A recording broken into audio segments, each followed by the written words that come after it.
The night air held its breath as the chandeliers of Merivale House cast their golden glow upon the winter ball of 1873. Ladies in silks and taffetas glided across polished floors, their jewels catching light like fallen stars, while gentlemen in pristine white gloves and immaculate tailcoats engaged in the elaborate dance of society. Yet amid this constellation of wealth and breeding, one figure stood apart, as unremarkable as a sparrow among peacocks. Miss Eleanor Whitcomb, daughter of the late Reverend Whitcomb of Northshire, occupied a small alcove near the refreshment table. Her gown, though neatly pressed and of a pleasant lavender hue, spoke of modest means and practical consideration rather than Parisian extravagance. The single pearl that hung from a thin silver chain at her throat, her mother's sole legacy, gleamed with quiet dignity against her skin. Her chestnut auburn hair, arranged in a simple chignon with a faded blue ribbon, lacked the elaborate curls and diamond pins that adorned the fashionable heads around her.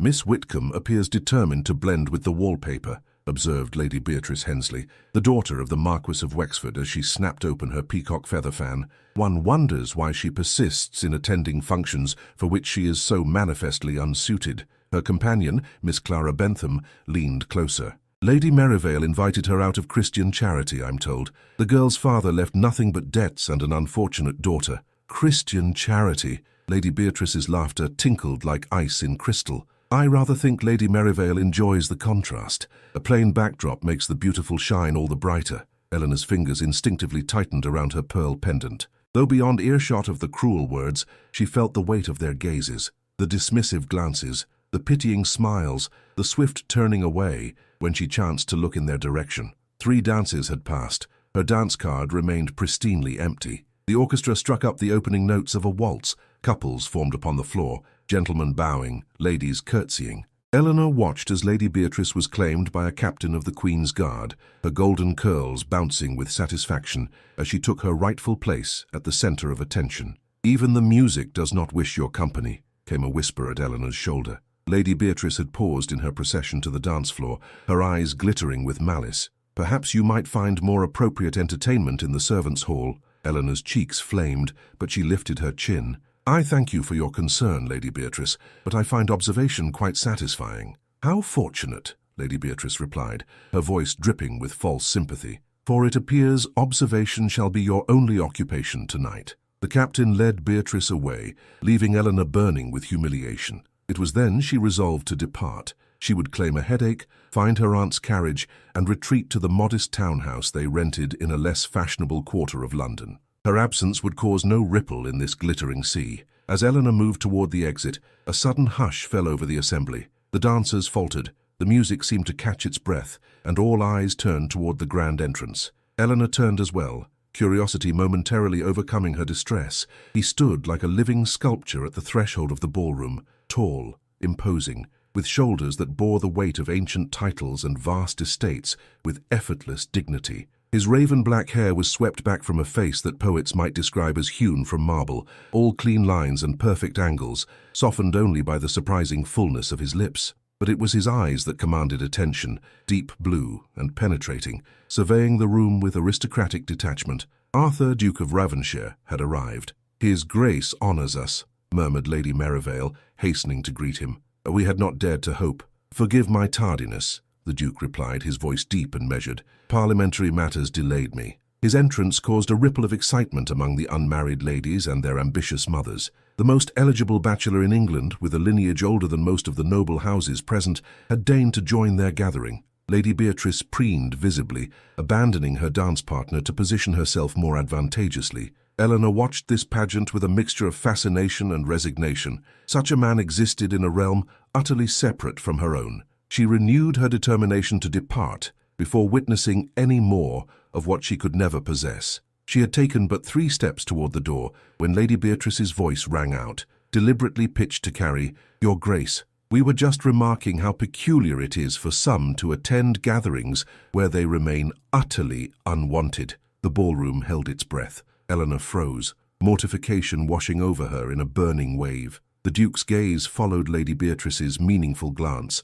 For one terrible moment, his eyes locked with Eleanor's. She expected to see the same dismissal she had endured all evening. Instead, something unreadable flickered across his austere features. He moved toward her with the deliberate grace of a predator. The crowd parted before him, whispers erupting in his wake. When he stood before her, Eleanor felt herself trembling, clutching her mother's pearl as if it might shield her. "You appear to be leaving, miss." His voice was low, meant for her alone. "Whitcomb," she whispered, dropping into a curtsy. "Eleanor Whitcomb, your grace. Miss Whitcomb." He considered her name as though tasting a rare wine. Then, to the astonishment of all present, he extended his hand. "Would you honor me with this dance?" The orchestra faltered. Lady Beatrice's fan snapped shut with a crack like gunfire. Eleanor began, certain this must be some elaborate jest. The Duke leaned closer. "They are watching," he murmured. "Let them." The Duke's hand remained extended between them, an offering so unprecedented it seemed to Eleanor that time itself had suspended its relentless march. His eyes, those piercing sapphires set in a face of controlled austerity, betrayed no hint of mockery. Indeed, there resided within them something that, in a less formidable man, might have been called tenderness. "Your Grace," Eleanor managed at last, her voice scarcely above a whisper, "I fear you mistake me for someone of consequence." A smile, brief as lightning yet transformative, touched his lips. "I mistake nothing, Miss Whitcomb. Will you dance?" The assembled spectators held a collective breath. Lady Beatrice's face had contorted into a mask of such incandescent rage that her companion, Miss Bentham, took an instinctive step away from her. Lady Merivale clutched her husband's arm, her expression vacillating between scandal and fascination. Eleanor, aware that each passing second deepened the extraordinary nature of the moment, placed her trembling hand in his. "I should be honored, Your Grace." His fingers closed around hers, warm, firm, and startlingly intimate. With a grave nod that acknowledged the magnitude of what was transpiring between them, the Duke of Ravensshire led Eleanor to the center of the ballroom floor. The orchestra, sensing the tension, resumed their waltz with renewed vigor, as if the music might provide some semblance of normality to this breach of social order. "They will talk," Eleanor whispered, as his hand settled at her waist, the proprietary weight of it both terrifying and exhilarating. The Duke's gaze swept the room, noting every gaping face, every widened eye, before returning to rest upon her own. "Miss Whitcomb," he said, his voice pitched for her ears alone, "let them watch." And then they were dancing. Eleanor had learned the waltz from a country dancing master, practiced in her father's modest parlor with her cousin as partner. She had never imagined herself performing the steps in the arms of England's most eligible bachelor before an audience of the ton's elite, yet her body remembered the rhythm, and the Duke led with such assured grace that she found herself following as though they had danced together 100 times before. "You move beautifully," he observed, guiding her through a turn that sent her skirts swirling about her ankles. "You are too kind, Your Grace," Eleanor replied, her cheeks flushed with more than exertion. "Though I confess myself at a loss to understand why you bestow such kindness upon me." "Must kindness have reason?" he countered, his expression unreadable once more. "In my experience," Eleanor said with unexpected frankness, "it rarely comes without one." Something sparked in the depths of his eyes. Approval, perhaps. "A cynic, Miss Whitcomb? How refreshing." "Not a cynic, Your Grace. Merely a student of observation." "And what do your observations tell you of me?" Eleanor hesitated, then answered with the honesty that had been both her salvation and her curse, "That you are a man who delights in defying expectation, that you find amusement in the discomfort of others, and that you are accustomed to using your considerable power to create precisely the effect you desire." The Duke's eyebrows rose fractionally. "Am I so transparent?" "To one who has spent a lifetime watching from the periphery," Eleanor replied, "the center often reveals more than it intends." A thoughtful silence fell between them as they continued their circuit of the floor. The initial shock of their pairing had given way to a buzzing speculation that Eleanor could almost hear, like the humming of distant bees. "You have been watching me, then?" he asked at length. Eleanor flushed deeper. "I have been watching everyone, Your Grace. It is the occupation of those deemed unworthy of participation." His hand tightened almost imperceptibly at her waist. "And who deemed you thus?" "Society," she answered simply. "The same society that now watches us with such avid interest." The music was drawing to its conclusion. Eleanor felt a pang of loss, knowing that when the last note faded, so too would this extraordinary interlude. She would return to her corner, to her invisibility, with nothing but this memory to warm the long, cold evenings ahead. "Society," the Duke said, his voice taking on an edge she had not heard before, "is a collection of fools, bound by rules of their own invention. I have never cared for its judgments. A luxury afforded by your station, Your Grace, a necessity born of my nature, Miss Whitcomb." The waltz ended. Custom dictated that he should bow. She should curtsy, and they should part. Instead, the Duke retained her hand, and with a deliberateness that could not be mistaken, raised it to his lips. The gasp that rippled through the ballroom was audible even above the final strains of the orchestra. "I believe," he said, his breath warm against her knuckles, "that we have provided sufficient entertainment for one evening. Would you permit me to escort you to refreshment?" Eleanor, beyond speech, could only nod. As he led her from the dance floor, she caught sight of Lady Beatrice, whose beautiful face had transformed into something almost grotesque with fury. At her side, Miss Bentham was already whispering feverishly, no doubt composing the first draft of the scandal that would sweep through London by morning. "Your kindness has made me an object of enmity," Eleanor murmured, inclining her head toward Lady Beatrice. The Duke followed her gaze and smiled, a cold, tight smile that did not reach his eyes. "Lady Beatrice Hensley has been an object of my avoidance for 3 seasons. Her enmity is a badge you should wear with pride." "I fear that pride comes at considerable cost," Eleanor replied, thinking of the precarious nature of her position in society, dependent as she was upon her aunt's charity and goodwill. The Duke paused, turning to face her fully. In the golden light of the chandeliers, his face seemed suddenly vulnerable, stripped of its customary hauteur. "Some things, Miss Whitcomb,"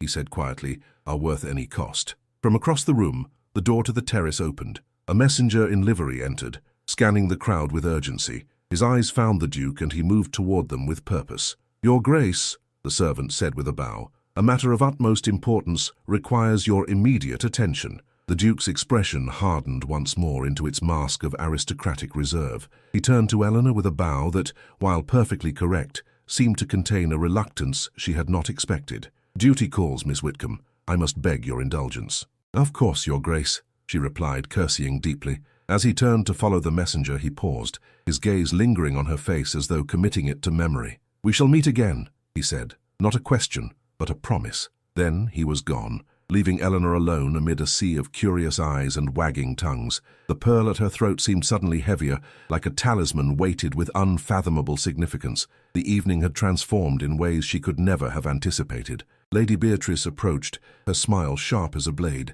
"My dear Miss Whitcomb," she purred, her voice carrying to those nearby. "How remarkable that the Duke should single you out. One wonders what unusual qualities you possess to attract such distinguished attention." Eleanor felt the sting beneath the words, the insinuation that no honorable interest could explain the Duke's behavior. Before she could formulate a reply that would neither provoke nor demean, a footman appeared at her side, bowing. "Miss Whitcomb," he said, offering a small silver salver. "His Grace asked that this be delivered to you." Upon the salver rested a single folded note, sealed with red wax bearing the Ravenshire crest. The buzz of conversation around them intensified. With trembling fingers, Eleanor accepted the missive. Lady Beatrice's fan snapped open with furious precision. "How intriguing," she said, her voice brittle with spite. "A correspondence already. One might almost suspect a prior acquaintance." Eleanor broke the seal. Within, written in a bold, masculine hand, were words that caused her heart to leap into her throat. "Tomorrow noon, Hyde Park. The matter is not concluded."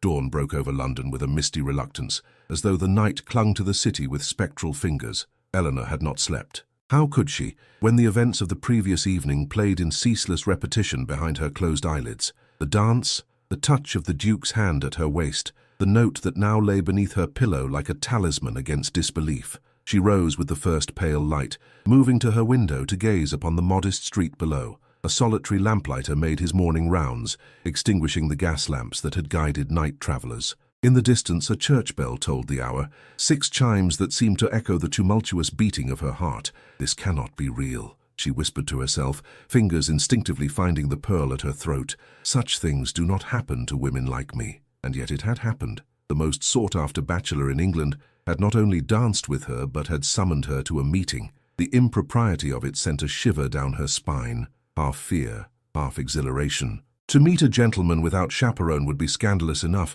To meet the Duke of Ravenshire would be ruinous if discovered. She should refuse. The sensible Eleanor, daughter of a clergyman raised on principles of propriety and caution, knew this with absolute certainty. Yet another voice, one she scarcely recognized as her own, whispered that some opportunities came but once in a lifetime, and to turn away from them required a different kind of courage than she possessed. At breakfast, her aunt, a widow of modest means who had taken Eleanor in after her father's death, regarded her with unusual scrutiny. "You seem altered this morning, niece," Mrs. Pembroke observed, stirring her tea with methodical precision. "Did you enjoy Lady Merivale's ball?" Eleanor concentrated on buttering her toast, afraid her face might betray her. "It was pleasant enough, Aunt." "Only pleasant? I had thought it might prove more diverting, given what I have heard this morning." Eleanor's knife clattered against her plate. "What have you heard?" Mrs. Pembroke's lips curved into a smile that contained both satisfaction and concern. "That my previously overlooked niece was the object of most particular attention from the Duke of Devonshire himself. That he not only danced with you, but did so in a manner that suggested familiarity." "There was no familiarity," Eleanor protested, cheeks burning. "His Grace was merely kind to a wallflower, nothing more." "Dukes," Mrs. Pembroke said dryly, "are not known for random acts of kindness toward penniless young women. You would do well to remember that, Eleanor." "What do you suggest I remember, Aunt? That I am beneath his notice? That his attention can only signify improper intentions?" Eleanor's voice rose with uncharacteristic heat. "Perhaps he simply wished to dance." Mrs. Pembroke set down her cup with a decisive click. "Men of his station do nothing without purpose, Eleanor. I do not suggest his intentions are dishonorable. Indeed, I pray they are not. But neither are they likely to be of the sort that end in matrimony. Guard your heart, child. It is your only true possession in this world." Eleanor lapsed into silence, appetite gone. Her aunt's warning echoed her own midnight doubts, yet did nothing to diminish her resolve to keep the appointment. If nothing else, she owed him the courtesy of an explanation as to why further contact between them could not be countenanced. At 11:30, she donned her best walking dress, a modest garment of deep blue wool with minimal trimming, and her one good bonnet. "I'm going to visit the lending library, Aunt," she announced, the lie bitter on her tongue. "Miss Hartford mentioned a new volume of poetry that has just arrived." Mrs. Pembroke nodded absently, engrossed in her correspondence. "Take Peters with you," she said, referring to their elderly manservant. "A young woman should not walk unaccompanied." "Peters is needed to collect your medicines from the apothecary," Eleanor reminded her, blessing the coincidence that had her aunt's rheumatism flaring that very morning. "I shall be perfectly safe in broad daylight." Before her aunt could object further, Eleanor was out the door and into the crisp air of late winter. Hyde Park was a 20-minute walk from their modest townhouse, time enough for Eleanor to compose her speech. She would thank him for his kindness, explain the impossibility of their acquaintance, and bid him good day. Simple, dignified, final. The park was relatively quiet at this hour, the fashionable crowd not yet arrived for their afternoon promenade. Eleanor made her way toward the Serpentine, where the note had specified they should meet. Her gloved hands were clenched so tightly that her fingers ached within their leather confines, and then she saw him.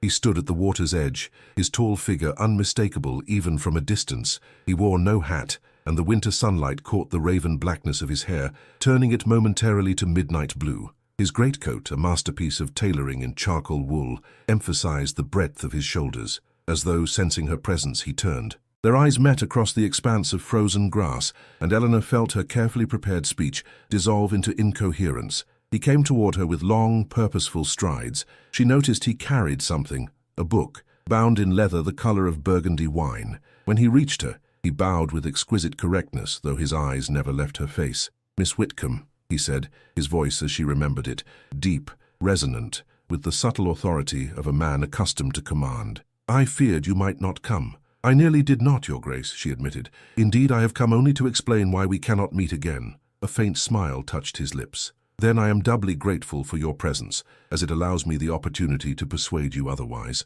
"There can be no persuasion where impossibility exists," Eleanor replied, striving for firmness. "Surely you must see that our stations in life are too disparate for any form of association to be appropriate." "I see nothing of the sort," the Duke countered. "I see only a woman of intelligence and grace who does not simper or scheme, who speaks her mind with refreshing candor, and whose company I find more stimulating than any I have enjoyed in recent memory." Eleanor felt her resolve wavering beneath the intensity of his regard. "Your Grace is too kind, but—" "Arthur," he interrupted, "when we are alone, I should like you to call me Arthur." The intimacy of the request stole her breath. "I could not possibly—" "You could," he insisted gently. "You need only decide that you will." A gust of wind stirred the bare branches above them, sending a shower of droplets from the previous night's rain pattering down around them. One fell upon the Duke's cheek, lingering like a tear. Without thinking, Eleanor raised her hand as if to brush it away, then froze as she realized the impropriety of the gesture.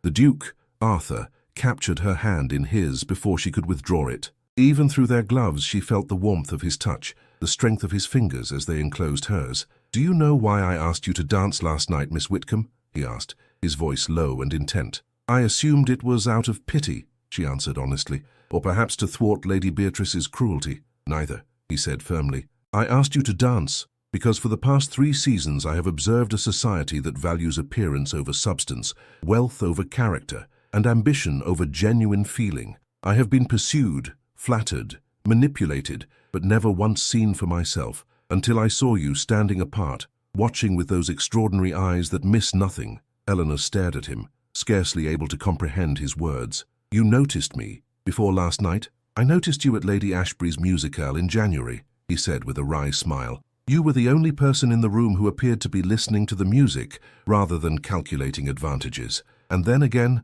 at the Wilsons' dinner, where you sat beside old Admiral Blackwood and actually attended to his stories while the rest of the table ignored him." "I had no idea," Eleanor breathed, astonished that this man, of all men, had been watching her. "I have been gathering my courage," he admitted, the confession all the more striking for coming from one who seemed to embody assurance. "Last night, when I saw how they treated you, how that viper Beatrice sought to wound you, I could no longer remain silent." He released her hand then only to offer her the book he carried. "I brought you this," he said, "a token of my esteem, and perhaps a beginning." Eleanor accepted the volume with trembling fingers. The leather binding was soft with age and use. The gold lettering on its spine faded to a gentle gleam. "Collected Poems of John Donne." "It was my mother's," the Duke said quietly, "her favorite. I hoped you might enjoy it as she did." The gift, personal, thoughtful, significant, struck Eleanor with a force she could not have anticipated. That he should entrust her with something so precious seemed to defy all logic, all social expectation. "Your Grace, Arthur," she corrected, the name feeling foreign yet right upon her lips. "I am deeply honored, but I fear you risk much by associating with me. I have no fortune, no connections, nothing to recommend me to the world you inhabit. And that," he said with sudden vehemence, "is precisely why I wish to know you better. Because you see value in what is, not what appears to be. Because you stand apart from a world I have grown to despise." A carriage appeared on the path behind them, its wheels crunching on gravel. Eleanor stepped back, the spell of their conversation momentarily broken by the reminder that they stood in a public place, however deserted it might seem. "I must go," she said urgently. "If we are seen, when may I see you again?" the Duke asked, making no move to detain her physically, though his gaze held her as surely as a touch. "It would not be wise," Eleanor began, clutching the book to her chest. "Wisdom," he interrupted with a smile that transformed his austere features into something approaching boyish charm, "is greatly overrated. Tomorrow, same time?" She should refuse. Every dictate of prudence and self-preservation demanded it. Yet the look in his eyes, hopeful, vulnerable beneath the aristocratic confidence, undid her. "Tomorrow," she agreed, hardly believing her own temerity. "But we cannot continue thus indefinitely. People will talk." "Let them," he said simply. Then, with a formal bow that contradicted the intimacy of their exchange, he added, "Until tomorrow, Miss Whitcomb." Eleanor hurried away, the precious book cradled against her heart. Behind her, she felt his gaze following, warming her like sunlight on a winter's day. She did not look back, afraid that if she did, she might never find the strength to leave. In the pocket of her dress, where she had tucked it before leaving home, a letter crinkled with each hurried step, a missive delivered that morning from her cousin in the country, bearing news she had not yet shared with her aunt. News that would soon force her departure from London, from society, from him. The letter felt like lead, weighing against her newfound joy with the leaden reality of her circumstances. How cruel that fate should grant her this extraordinary encounter, only to snatch away the possibility of its continuation before it had properly begun. Tomorrow, she would tell him. Tomorrow, she would say goodbye. Eleanor awoke to the sound of urgent knocking. The pale light of dawn had barely crept past her curtains when her aunt's maid burst into the chamber, face flushed with excitement. "Miss, oh miss, you must come quickly. The entire house is in an uproar." Hastily donning a dressing gown over her nightclothes, Eleanor followed the breathless servant downstairs to find her aunt in the modest parlor, surrounded by an explosion of flowers. Roses in deep crimson, lilies of pristine white, violets and forget-me-nots arranged in perfect harmony. The modest room had been transformed into a veritable garden. "Eleanor," Mrs. Pembroke said, her voice trembling between disapproval and awe, "what have you done to attract such attention?" I cannot say," Eleanor stammered, though her racing heart betrayed the falsehood. Only one man possessed both the audacity and the resources for such a gesture. The maid thrust forward a small envelope bearing a familiar seal. "This came with them, miss. The deliveryman said there were strict instructions it was to be placed in your hand alone." With fingers that refused steadiness, Eleanor broke the wax seal. The note within contained just 3 lines in that now familiar bold hand. "The flowers pale beside your own quiet beauty, until noon, A." "Well," her aunt demanded, peering over spectacles that magnified her suspicious gaze, "who sends such an extravagance to a young woman of modest circumstances?" Eleanor folded the note carefully. "A gentleman I met at Lady Merivale's ball," she admitted. "It is merely a courtesy." "A courtesy," Mrs. Pembroke echoed, gesturing at the floral abundance. "Eleanor, this is a declaration. No gentleman sends flowers of such quality and quantity without serious intent, or without serious impropriety in mind," came a new voice, sharp with disapproval. Eleanor turned to find her cousin, Mr. James Hartford, standing in the doorway. His travelling coat and mud-spattered boots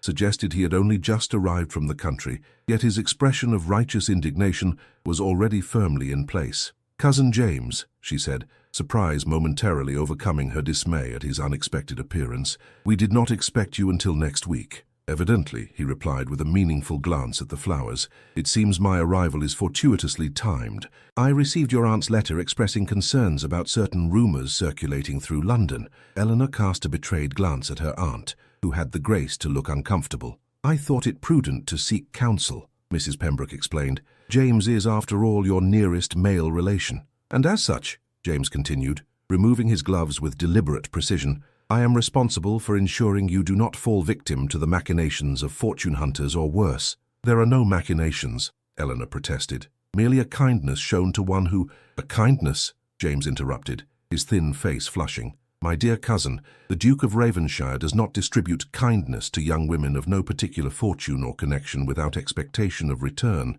His reputation, while not openly scandalous, suggests a man accustomed to pursuing his pleasures without regard for consequence." Eleanor felt a surge of indignation. "You know nothing of his character." "And you do?" James countered, stepping closer. "After one dance and what else? Have you met him unchaperoned? Has he made advances?" The flush that rose to Eleanor's cheeks provided answer enough. James's expression hardened into something close to contempt. "As I feared, you have been drawn into a disastrous indiscretion. Well, it ends now. I have come to escort you back to Northshire immediately." "I am not a child to be commanded," Eleanor said, though her voice lacked the conviction she wished to project. "I have an appointment. With the Duke, no doubt," James cut in. "I shall attend in your stead and explain that any further communication would be directed through me as your guardian." "You are not my guardian," Eleanor reminded him, clutching at this technical truth. "I am of age, but dependent upon the charity of this household," he replied mercilessly. "Unless you wish to seek employment as a governess or companion,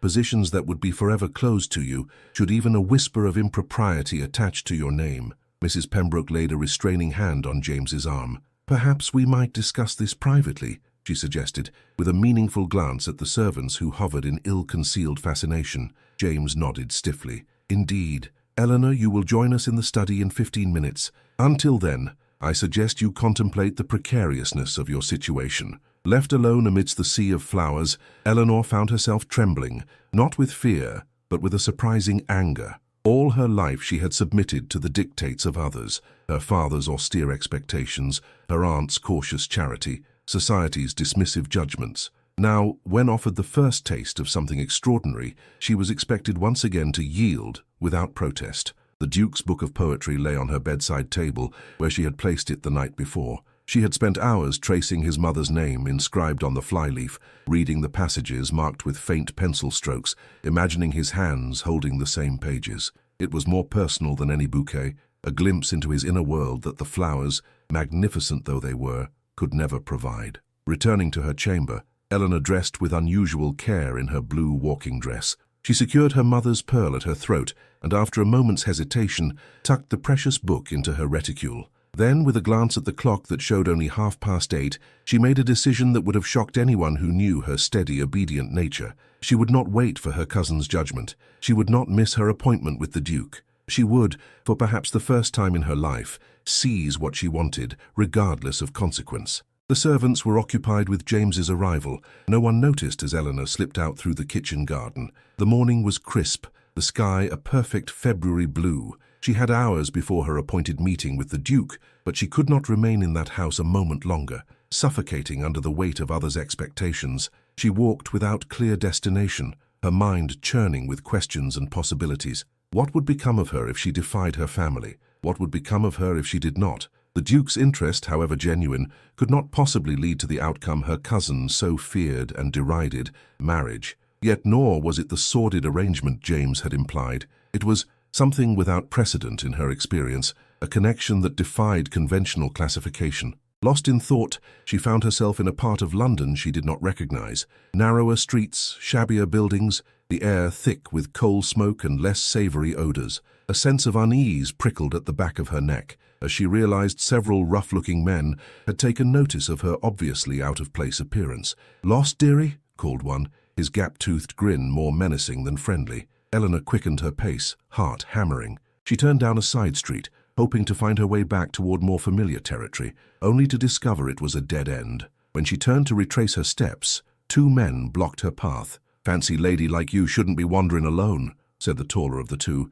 his eyes assessing her with calculated avarice. Dangerous for a pretty thing without protection. Eleanor clutched her reticule tighter, the book within suddenly as precious as her own safety. "I am expected," she said, striving for composure she did not feel. "My companions will be looking for me." The men exchanged amused glances. "Hear that, Tom? She's expected. Well, we wouldn't want to keep your friends waiting, would we? Perhaps we should escort you for a small consideration." "I have nothing of value," Eleanor replied, backing away until she felt the cold brick wall behind her. "That pearl looks valuable enough," the one called Tom said, reaching toward her throat. Eleanor flinched away, her hand flying protectively to her mother's necklace. "Please," she began, but whatever plea she might have uttered died on her lips as a new voice cut through the tense tableau. "The lady is under my protection." All three turned to find a carriage at the entrance to the alley, and beside it a figure whose commanding presence seemed to fill the narrow space. The Duke of Ravenshire stepped forward, his expression a study in controlled fury.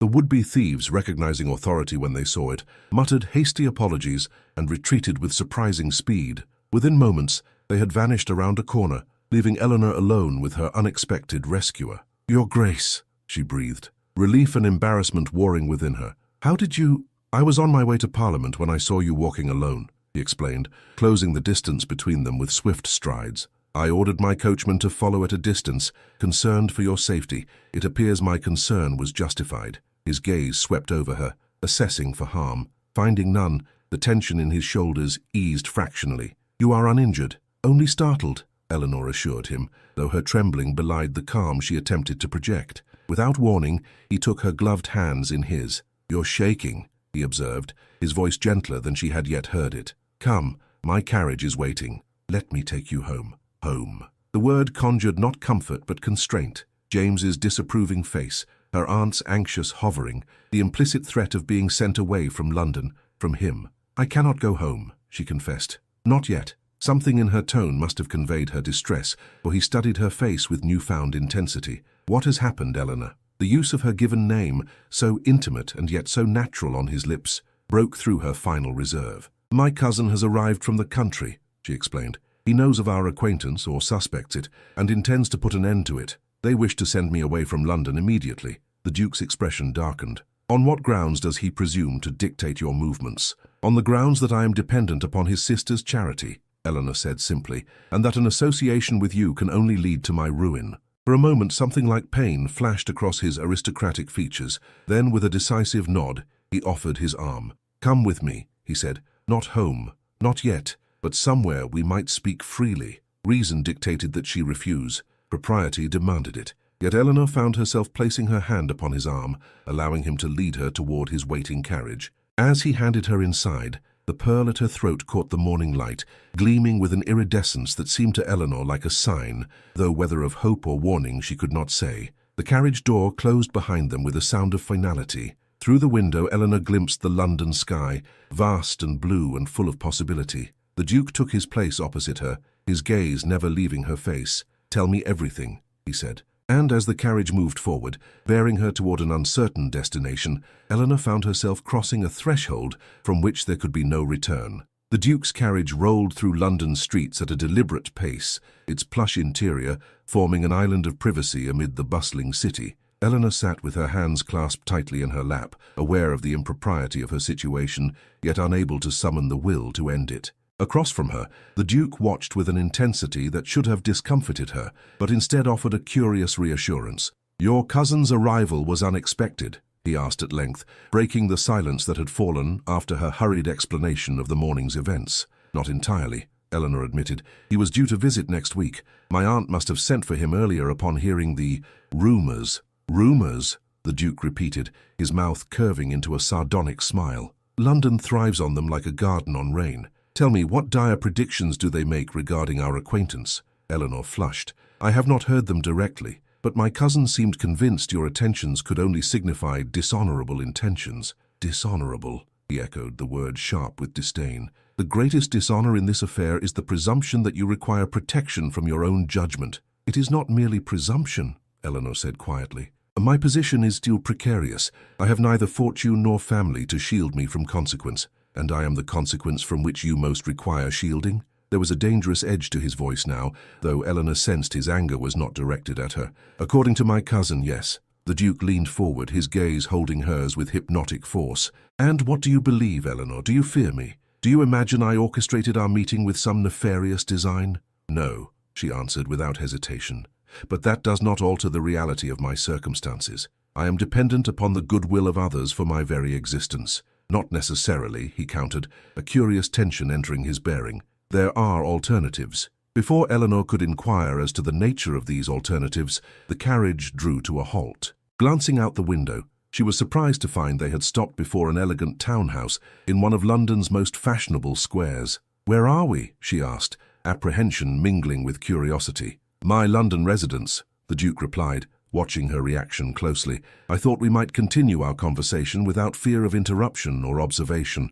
Eleanor stiffened. To enter a gentleman's home unchaperoned would cross a line beyond redemption. "Your Grace, I cannot possibly—" "My housekeeper, Mrs. Winters, is in residence," he added quickly, correctly interpreting her alarm, "as is my secretary and no less than 15 servants. I assure you, your reputation will suffer no further damage than it already has by our carriage ride." Still she hesitated, weighing propriety against necessity. The Duke's expression softened fractionally. "Eleanor," he said, "I have no desire to compromise you further, but neither can I in good conscience return you to those who would deny you agency in your own life. I ask only for an hour of conversation in surroundings where we need not fear the prying eyes that seem to haunt every public space in this city." His logic was impeccable, his manner respectful, and beneath it all lay a current of something Eleanor had rarely encountered in her life: genuine concern for her well-being, her happiness. With a small nod, she signaled her acceptance. The Duke descended first, then handed her down from the carriage with careful formality. The townhouse before them rose 4 stories, its Portland stone facade speaking of understated elegance rather than ostentatious display. A liveried footman opened the door as they approached, bowing deeply. "Jenkins," the Duke said, "please inform Mrs. Winters that we have a guest who will be taking tea in the blue drawing-room."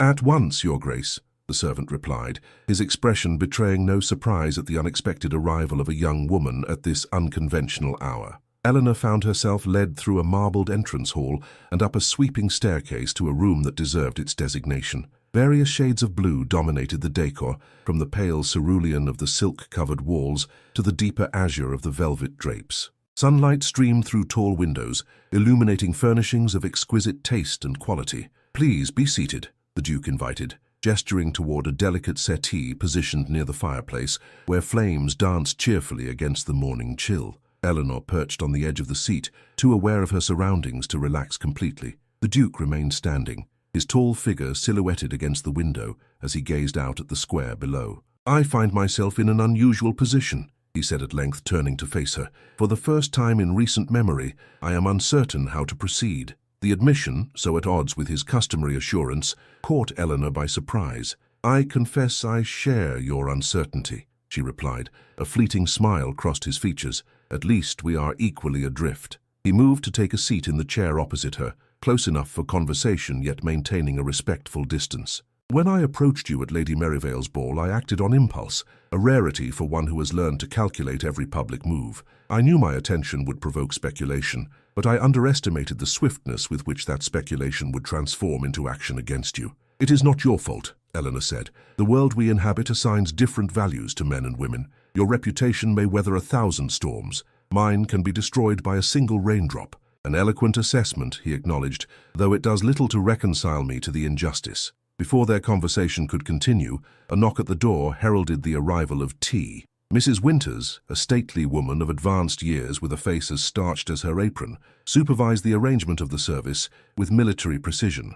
Her keen eyes assessed Eleanor with undisguised curiosity before settling on the Duke with an expression that managed to convey both respect and admonition. "Will there be anything else, Your Grace?" she inquired, her tone suggesting there had better not be. "That will be all, Mrs. Winters," the Duke replied, a hint of amusement softening his aristocratic mien.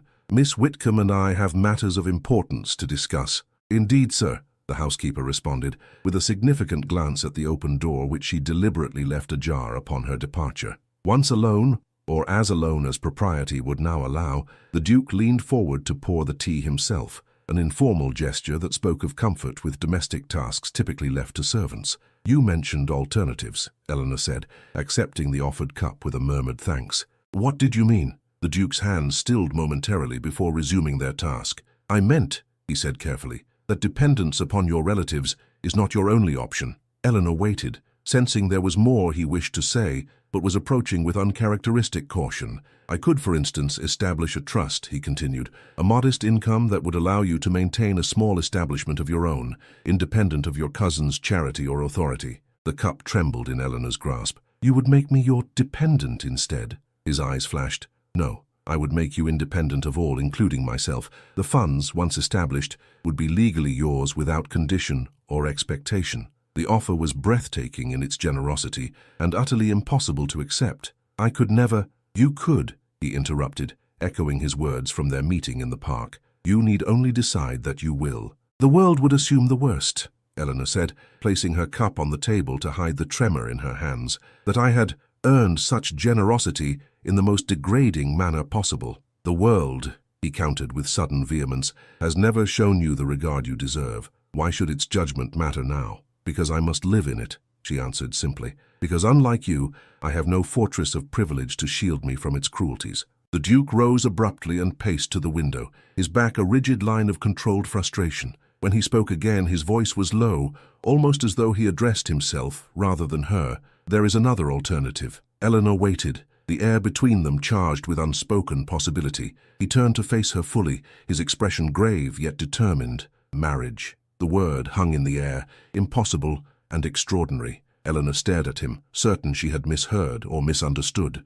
"Your Grace?" "Arthur," he corrected gently. "And yes, I said marriage, to me." "But that's absurd," Eleanor breathed, rising to her feet as though physical elevation might help her comprehend this incomprehensible suggestion. "You cannot possibly wish to—" "I can," he said, closing the distance between them with 2 swift strides. "I do." "Why?" The question escaped her before she could temper it with politeness or prevarication.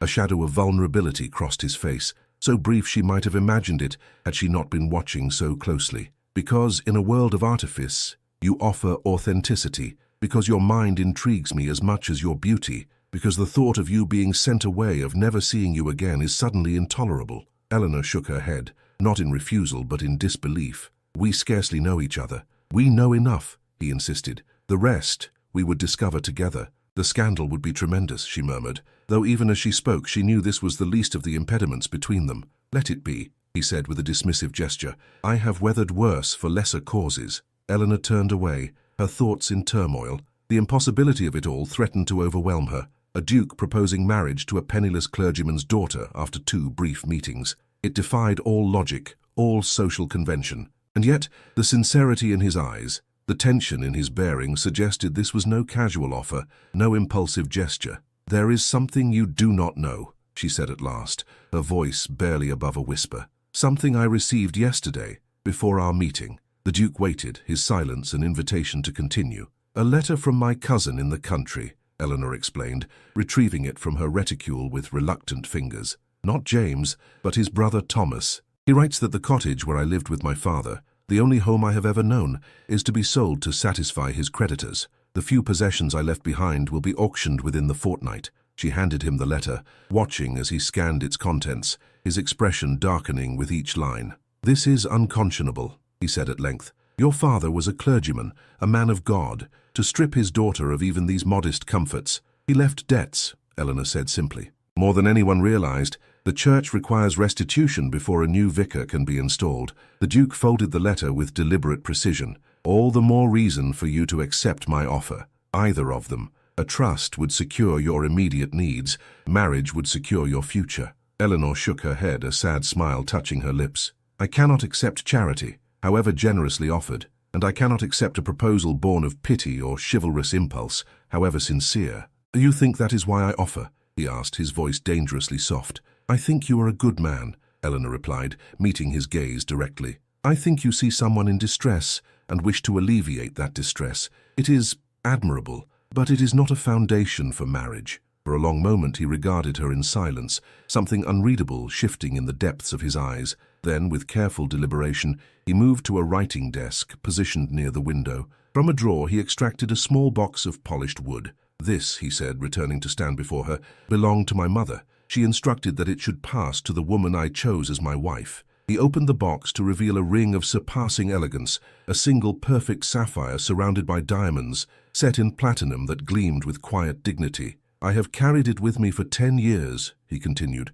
"through 3 seasons of determined matchmaking by every ambitious mother in London. I have watched beautiful women, accomplished women, wealthier women than I could possibly require, parade before me in an endless procession of calculated availability. Not once did I consider offering this ring to any of them." He lifted it from its velvet nest, the blue stone catching the light like a captured star. "This is not impulse, Eleanor. This is not pity. This is recognition of a woman whose worth transcends the shallow metrics by which society measures value." Eleanor felt tears threatening, a pressure behind her eyes that she fought to contain. "I am sensible of the honor you do me," she whispered, falling back on formality as a shield against overwhelming emotion. "But I cannot accept without being certain of your heart as well as your admiration." With exquisite care, the Duke returned the ring to its box and closed the lid. "Then we shall wait," he said, his voice steady, though something flickered in his expression, disappointment perhaps, or resignation. "I am a patient man when the prize is worth the waiting."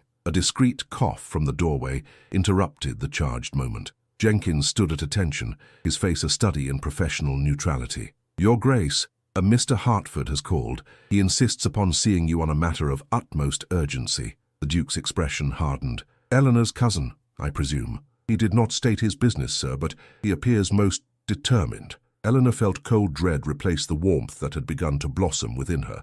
"He must have followed us," she said, "or guessed where we might go." "He is not alone," Jenkins added delicately. "There is a lady with him, a Mrs. Pembroke, I believe, and a gentleman in clerical attire." "A vicar?" the Duke inquired, his brow furrowing. Jenkins nodded. "The Reverend Stillwell, according to his card." Eleanor's heart sank. Reverend Stillwell was her father's former colleague and her own godfather, a man whose moral authority had shaped her childhood and whose disappointment she could scarcely bear to contemplate. "They have come to take me back," she said, resignation coloring her tone. "To save me from ruin." The Duke's jaw tightened. "They have come to control what they do not own," he corrected. "Your destiny is not theirs to determine." "And yet what choice do I have?" Eleanor asked, genuine anguish in her voice. "I cannot defy them openly without confirming their worst suspicions. I cannot remain here without creating precisely the scandal we have discussed. I am trapped." For a moment, the Duke was silent, his expression that of a man engaged in rapid, complex calculation.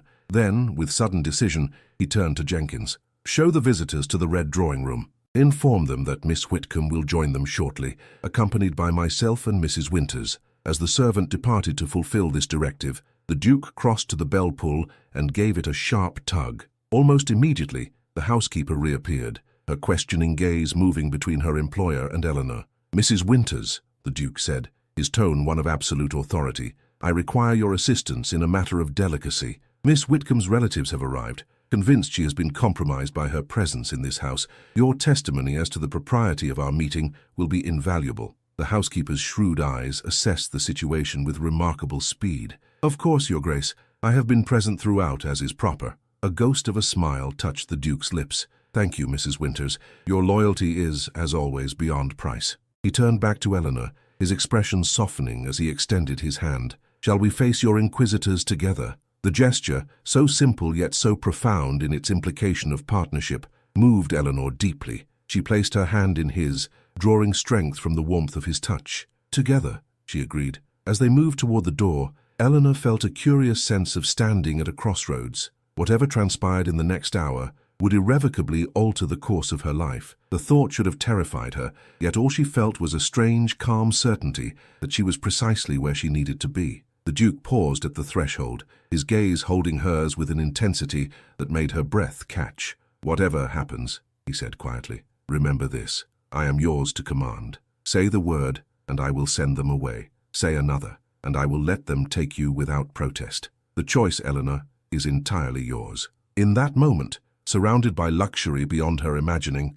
faced with a future both terrifying and exhilarating, Eleanor made her decision. She straightened her shoulders, lifted her chin, and met his gaze with newfound resolve. "Let us hear what they have to say," she said, "and then let us decide our own fate." The Duke's answering smile held approval, admiration, and something deeper that sent warmth coursing through her veins. With a nod of acknowledgement, he led her from the room, Mrs. Winters following at a discreet distance. The confrontation that awaited might well determine her future, but for perhaps the first time in her life, Eleanor faced uncertainty without fear. Whatever came next, she would meet it with the dignity of one who had glimpsed possibilities beyond the narrow confines of the world she had always known, and that, she realized, was the Duke's greatest gift to her, greater than flowers or books or rings. He had shown her that she possessed the power to choose. The red drawing room lived up to its name.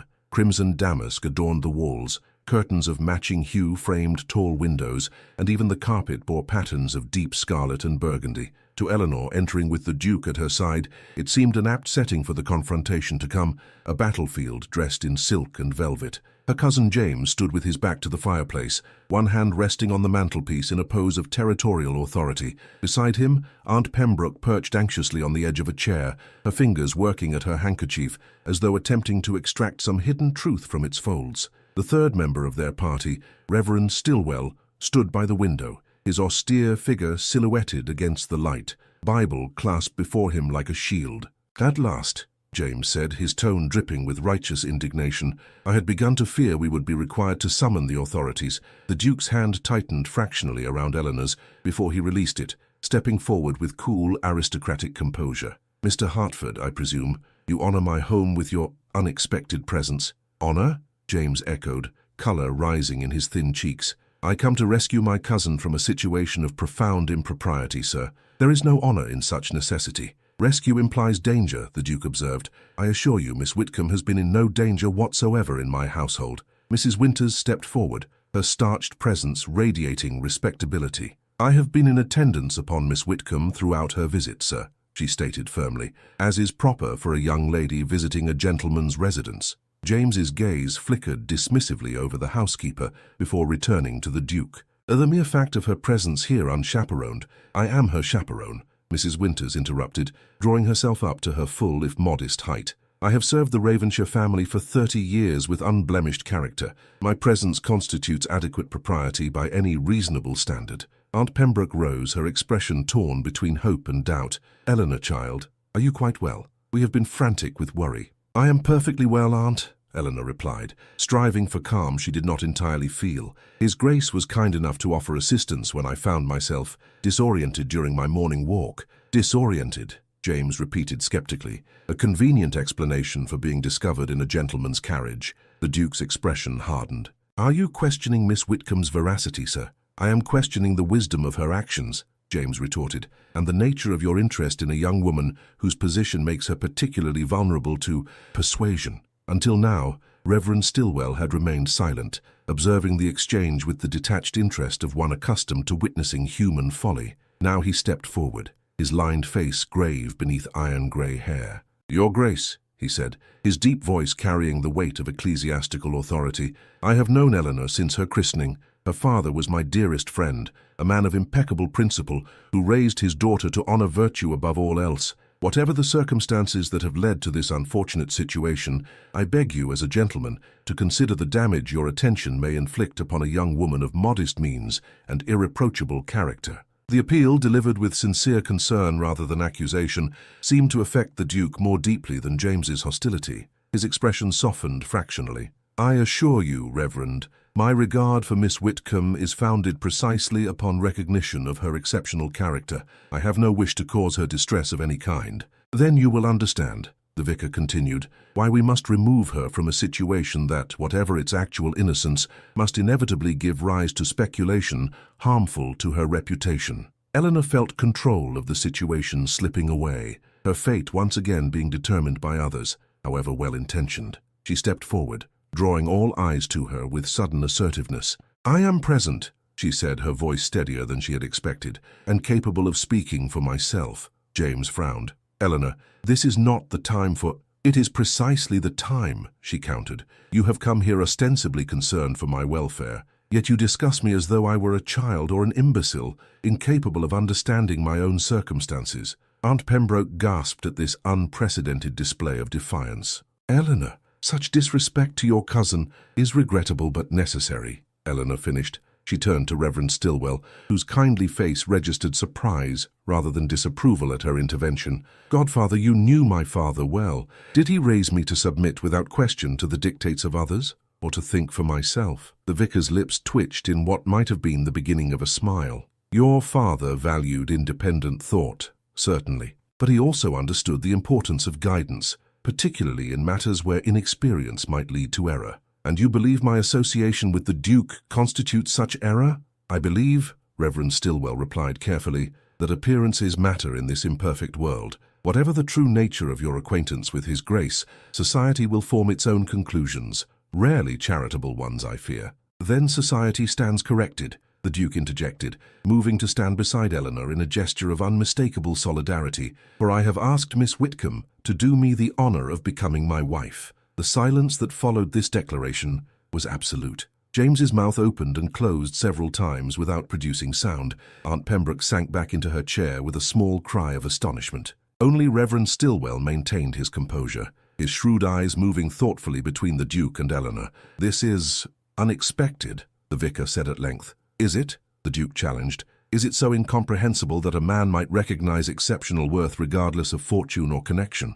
James recovered his voice at last. "You expect us to believe that you, one of the wealthiest peers in England, have developed a sincere attachment to my cousin, after what, 2 meetings? "I do not require your belief," the Duke replied coldly. "Merely your acknowledgement of Miss Whitcomb's right to determine her own future." All eyes turned to Eleanor, who stood caught between elation and uncertainty. The Duke's announcement had changed everything, yet nothing was truly resolved. His proposal remained conditional upon her acceptance, a fact known only to them. "Eleanor," Aunt Pembroke ventured, her voice tremulous with suppressed excitement, "is this true? Has His Grace actually offered for you?" Before she could respond, the drawing-room door opened to admit Jenkins. "Your Grace, forgive the intrusion," the butler said with a bow, "but Lady Beatrice Hensley has arrived and insists upon seeing you on a matter she describes as vital to the preservation of moral decency." The Duke's expression darkened. "Lady Beatrice's concern for moral decency is both novel and suspect," he observed.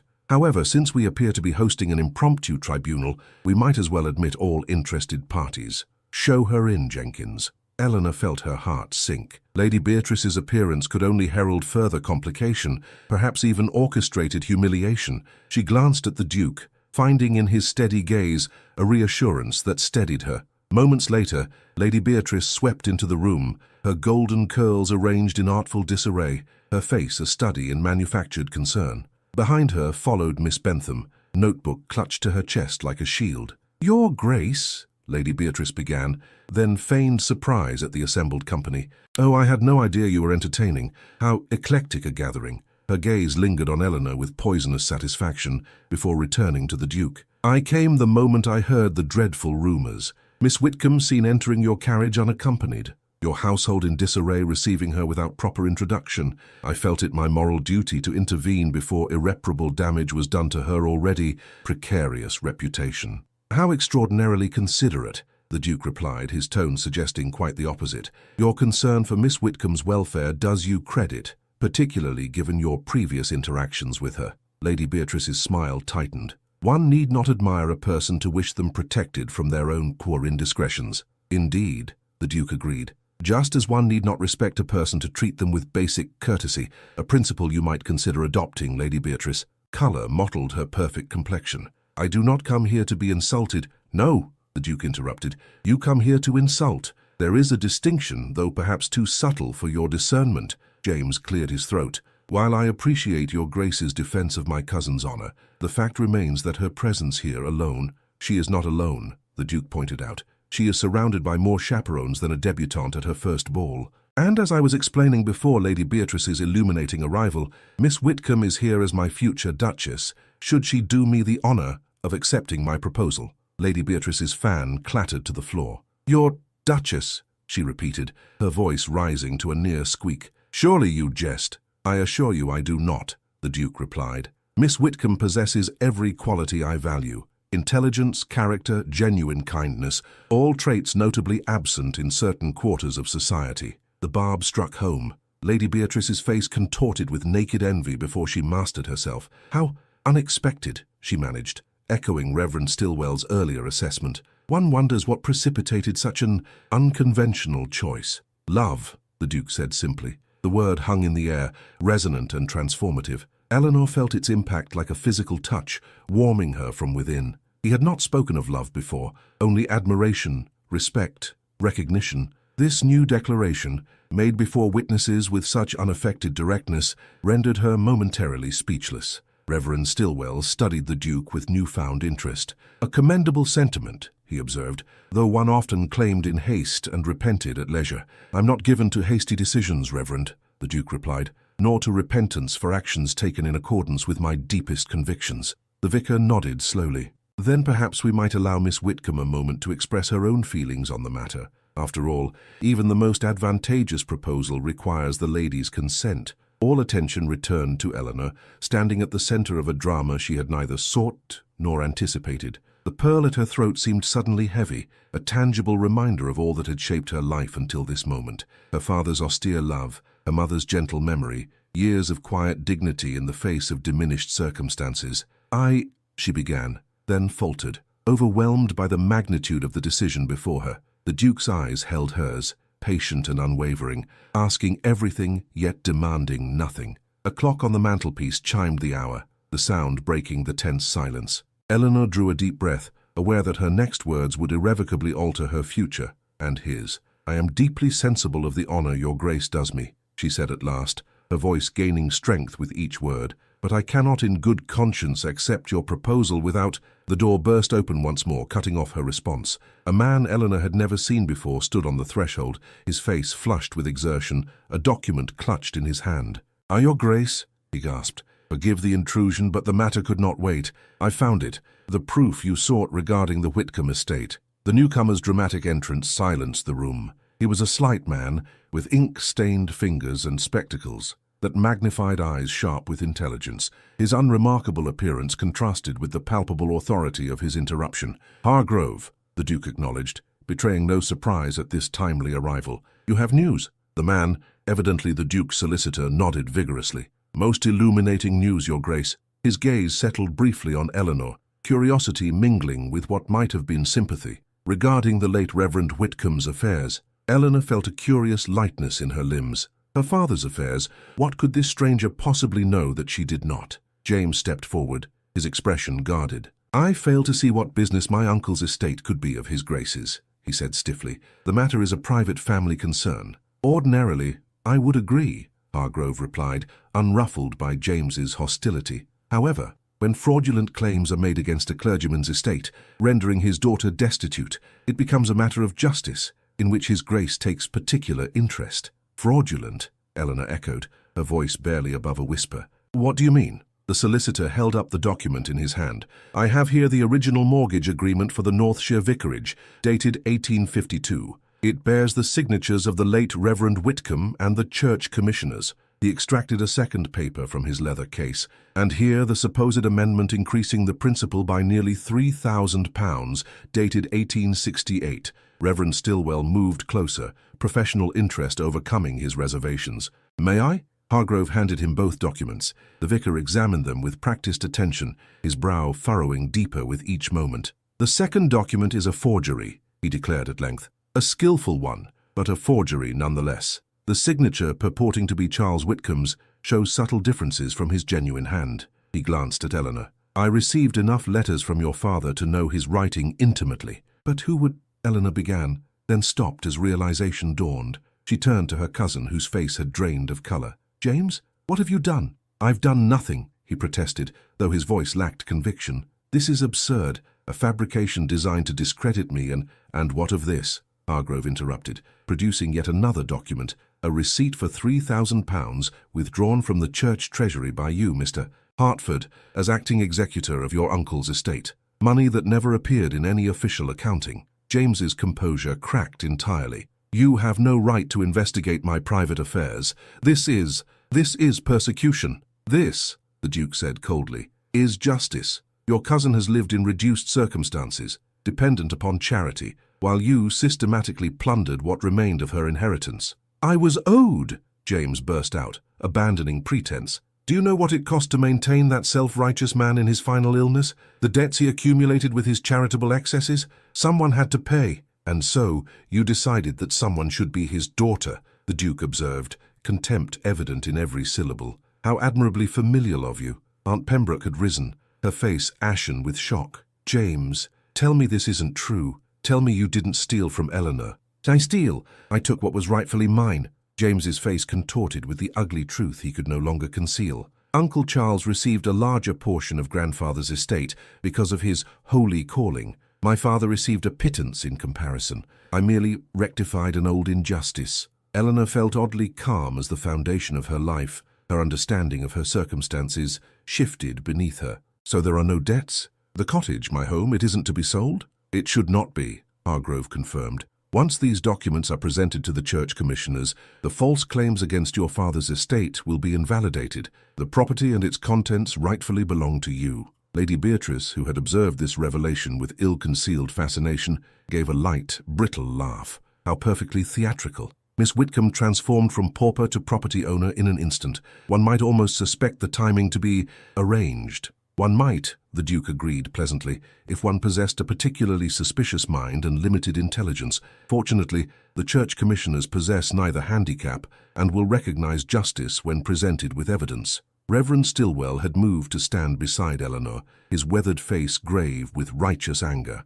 "James Hartford, you have committed a sin against your family and against God. Your uncle trusted you to execute his estate with honor, that you would betray that trust." "Spare me the sermon," James snapped, desperation making him reckless. "What will you do? Have me arrested? Create a public scandal that would taint Eleanor as surely as myself? The niece of a thief is hardly suitable material for a duchess." "On the contrary," the Duke replied, his voice dangerously soft. "Miss Whitcomb's dignity in the face of betrayal only confirms what I already knew of her character. As for scandal, I believe we might arrange a more discreet resolution." He turned to Hargrove. "You have prepared the alternative document I requested?" The solicitor nodded, extracting a final paper from his case. "As instructed, Your Grace." The Duke accepted it with a nod of approval before addressing James. "This document acknowledges your discovery of an accounting error in your uncle's estate. It returns all misappropriated funds to Miss Whitcomb, with interest, and renounces any further claim upon the vicarage property. Sign it, and this matter ends here." "And if I refuse?" James challenged, though his bravado was visibly crumbling. "Then Mr. Hargrove delivers his evidence to the magistrate," the Duke replied simply. "Your reputation, your freedom, and your future prospects would all be forfeit. I leave the choice to you." For a long moment, James seemed to waver between defiance and self-preservation. Then, with a muttered imprecation, he snatched the document and the pen Hargrove offered. "You'll regret this," he hissed, scrawling his signature with bitter force. "Both of you." "I doubt that exceedingly," the Duke remarked. He turned to Aunt Pembroke, whose shock had given way to quiet tears. "Mrs. Pembroke, I believe you were unaware of your brother's actions." "Entirely," she whispered. "Eleanor, child, had I known—" "You couldn't have known," Eleanor assured her, moved by her aunt's genuine distress. "James deceived us both." Lady Beatrice, sensing that the drama had taken a direction unfavorable to her interests, snapped her fan open with irritated precision. "Well, this has been most educational, but I believe I have intruded upon a family matter for quite long enough." "Indeed you have," the the Duke agreed cordially. "Jenkins will show you out." The butler materialized as if summoned by thought alone, holding the door with pointed courtesy. Lady Beatrice hesitated, clearly unwilling to depart before witnessing the resolution of Eleanor's response to the Duke's proposal. "I should hate to leave without offering Miss Whitcomb my congratulations," she said, the word dripping with insincere sweetness. "How thoughtful," the Duke replied, "but perhaps premature." "Miss Whitcomb has not yet given her answer, and will not do so with such an audience," Eleanor added, finding unexpected courage in the revelation of her altered circumstances. "Some matters, Lady Beatrice, remain private, even in a society that feeds on spectacle." Lady Beatrice's perfect features tightened with displeasure. With a final venomous glance at Eleanor, she swept from the room, her faithful Miss Bentham trailing in her wake. James stood clutching the signed document,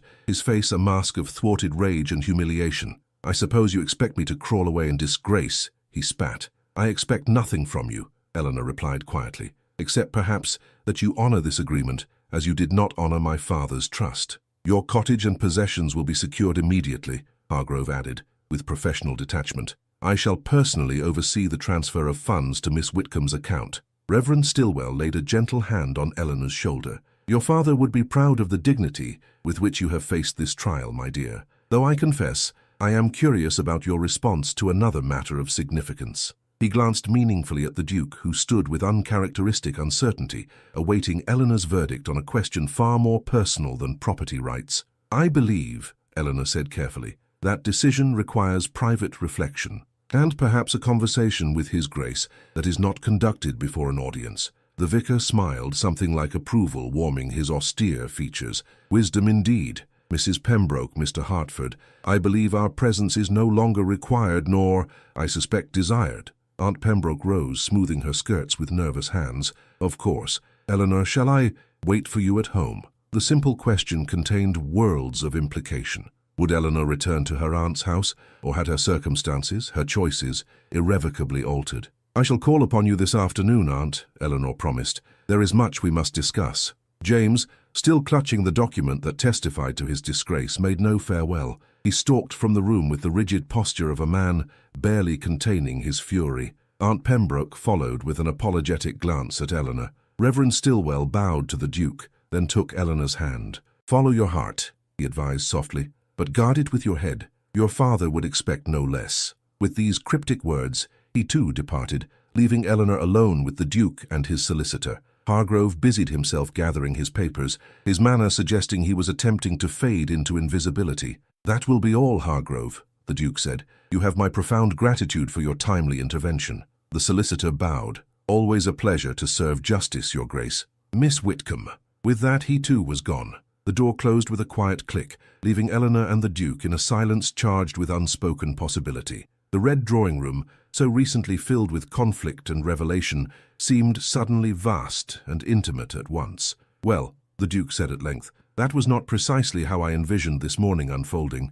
The unexpected touch of humor in his voice broke the tension. Eleanor felt laughter bubbling up from some deep, relieved place within her. "Nor I," she admitted, "though I confess the revelation about my father's estate was providential." "Providence had some assistance," he acknowledged. "When you mentioned your cousin's letter yesterday, I suspected impropriety. Hargrove is remarkably efficient when motivated by righteous indignation." "You set this in motion after our meeting in the park?" Eleanor asked, astonished at the swiftness with which he had acted on her behalf. "I set it in motion the moment I saw genuine distress in your eyes," he corrected gently. "The timing of Hargrove's discovery was fortuitous, but the investigation would have proceeded regardless." Eleanor moved to the window, needing space to absorb the magnitude of what had transpired. The square beyond the glass lay peaceful in winter sunlight, unaware of the emotional tempest that had raged within these walls. "You asked me a question," she said at last, her back still turned to him. "Before all of this." "I did." His voice came closer,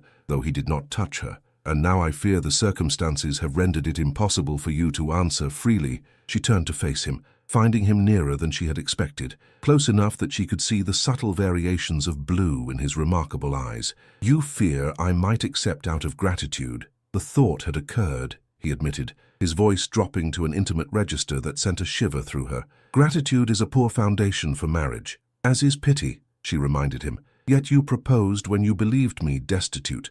"I proposed because I could not bear the thought of losing you." he said simply. Your circumstances were irrelevant to my heart, if not to my timing. And now? She asked. Now that I am revealed to be a woman of modest but independent means, does your offer stand? In answer, he reached into his waistcoat pocket and withdrew the wooden box she had seen earlier. Opening it, he revealed once more the sapphire ring, glowing like a captured star against its velvet nest. My offer stands, he said, not out of duty or impulse or pity, but because in you I have found what I had ceased to believe existed, a woman of genuine worth, whose spirit calls to mine across all the artificial barriers society constructs between us. He did not kneel, a duke knelt only to his sovereign, but his expression as he held the ring between them contained more genuine humility than Eleanor had ever witnessed in his proud face.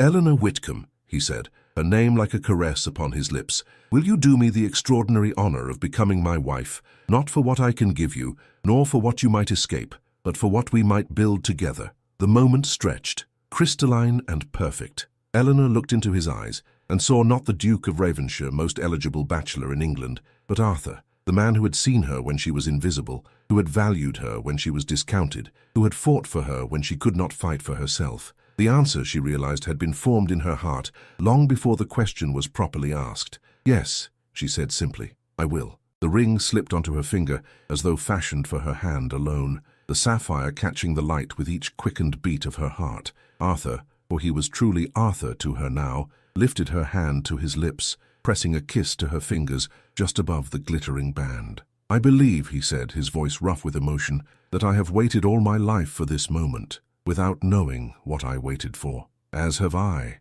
Eleanor confessed. Though I had ceased to believe such moments existed outside of novels, his smile transformed his face, erasing the last vestiges of aristocratic reserve. Life, my dearest Eleanor, occasionally surpasses even the most ambitious fiction.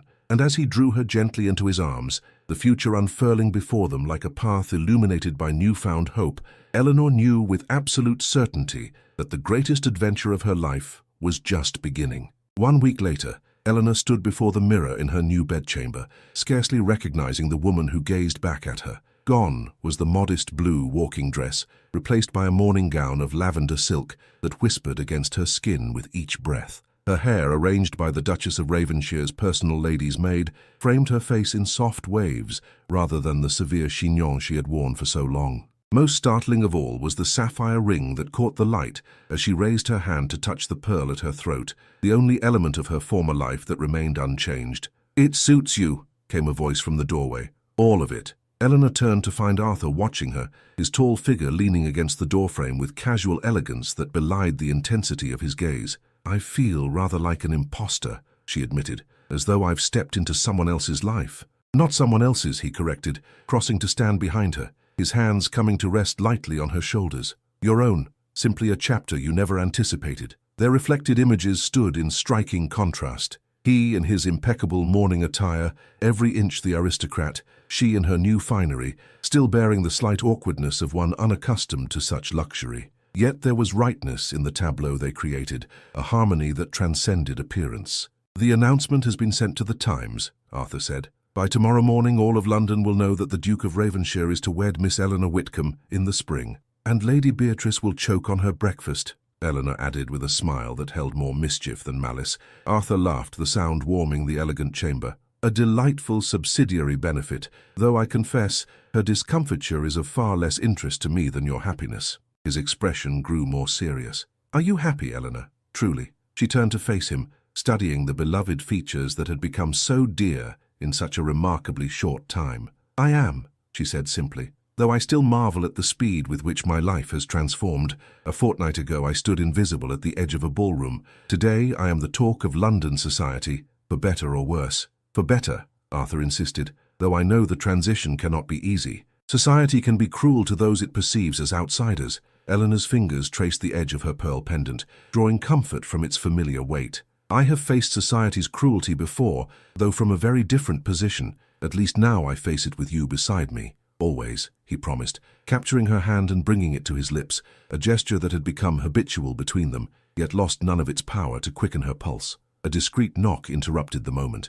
Jenkins appeared at the threshold, his dignified bearing unruffled as always, though Eleanor fancied she detected a glimmer of approval in his eyes when they fell upon her. Your Grace, Miss Whitcomb, he announced, Lady Merivale has called and awaits you in the blue drawing-room. Arthur raised an eyebrow. Lady Merivale? How unexpected. Did she indicate the purpose of her visit? She mentioned only that it was a matter of some delicacy, sir, concerning the upcoming ball. Eleanor felt a flutter of apprehension. Lady Merivale, in whose home she had first danced with Arthur, had been among the most prominent hostesses of the season. Her approval or disapproval could significantly influence Eleanor's reception by society. We shall attend her directly, Arthur decided. Thank you, Jenkins. As the butler withdrew, Eleanor smoothed her skirts with nervous hands. I wonder what she wants. There is only one way to discover, Arthur replied, offering his arm with a reassuring smile. Shall we? The journey through the mansion that would soon be her home still felt like navigation through a foreign land.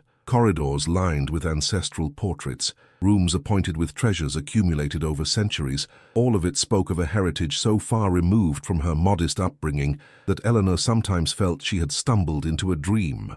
Lady Merivale rose as they entered the blue drawing-room, her elegant figure swathed in a visiting dress of emerald green that emphasized her still handsome features. At 50, she retained both beauty and formidable social authority. Your Grace, she greeted Arthur with a curtsy. Miss Whitcomb, how kind of you to receive me without notice. The pleasure is ours, Arthur replied with formal correctness. Please, be seated. May we offer refreshment? Nothing, thank you. Lady Merivale declined, resuming her seat with regal precision. I shall come directly to the point. Your engagement has created quite the sensation, as you must be aware. Eleanor tensed, anticipating censure disguised as concern. Arthur's hand covered hers briefly, a silent gesture of support. Indeed, he acknowledged, though sensations in my experience are fleeting, society will soon find new subjects for speculation. Perhaps, Lady Merivale conceded, but in the interim Miss Whitcomb faces a significant challenge. Her first appearance as your affianced bride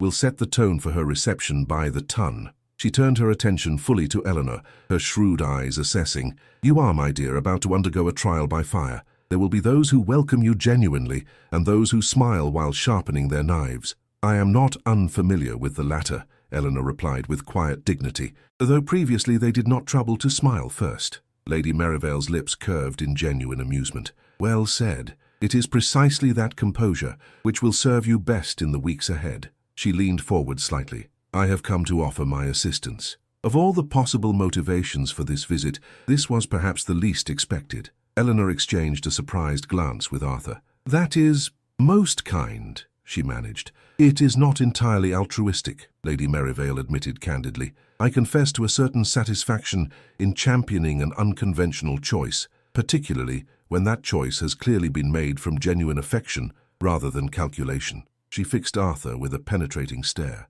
I have watched you navigate 3 seasons with admirable detachment, Your Grace. That you should finally surrender your heart to the one young woman who neither sought nor expected your attention suggests a refreshing triumph of substance over form. Arthur inclined his head, acknowledging the compliment with characteristic grace. Miss Whitcomb's worth lies precisely in her indifference to the superficial values that govern too much of society. Indeed, Lady Merivale turned back to Eleanor. Which brings me to my proposal. The Duchess of Hartswood holds her annual winter ball next week. As your first public appearance following the announcement, it will be decisive. I suggest you arrive under my personal sponsorship. The significance of this offer was not lost on Eleanor. Lady Merivale's approval would signal to society that Eleanor was to be accepted, regardless of her origins. I am deeply honored, she said sincerely, though I confess some confusion as to why you would extend such kindness to one who has done nothing to earn it. Lady Merivale's expression softened fractionally.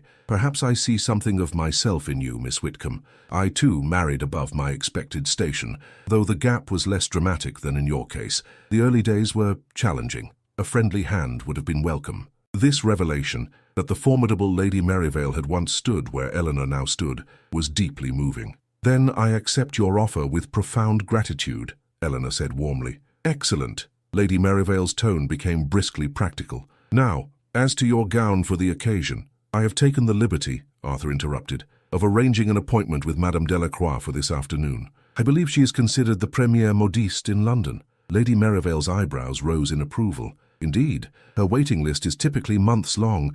You must have been very persuasive, Your Grace. I merely explained the situation, Arthur replied with a smile that suggested his explanation had been accompanied by extraordinary generosity. Madame was most accommodating. I'm certain she was. Lady Merivale rose, signalling the end of her visit. Very well. With suitable attire and proper introduction, we shall present Miss Whitcomb to society in a manner that brooks no opposition. She fixed Eleanor with an assessing gaze. Though your greatest asset, my dear, will be your own composure. Remember that you enter that ballroom as the future Duchess of Ravenshire. Carry yourself accordingly. After Lady Merivale's departure, Eleanor sank onto a settee, feeling slightly overwhelmed by the tactical approach to what she had naively imagined would be a simple announcement. Is it always so strategic? She asked. This world of society and status? Arthur seated himself beside her, his expression rueful. I fear so. It is one of the many reasons I avoided entanglement for so long. The artifice grows wearisome. And yet, here we are, Eleanor observed, glancing at her ring. Preparing for battle, it seems. Not battle, Arthur corrected gently. Merely a dance of a different kind than the one that began our acquaintance.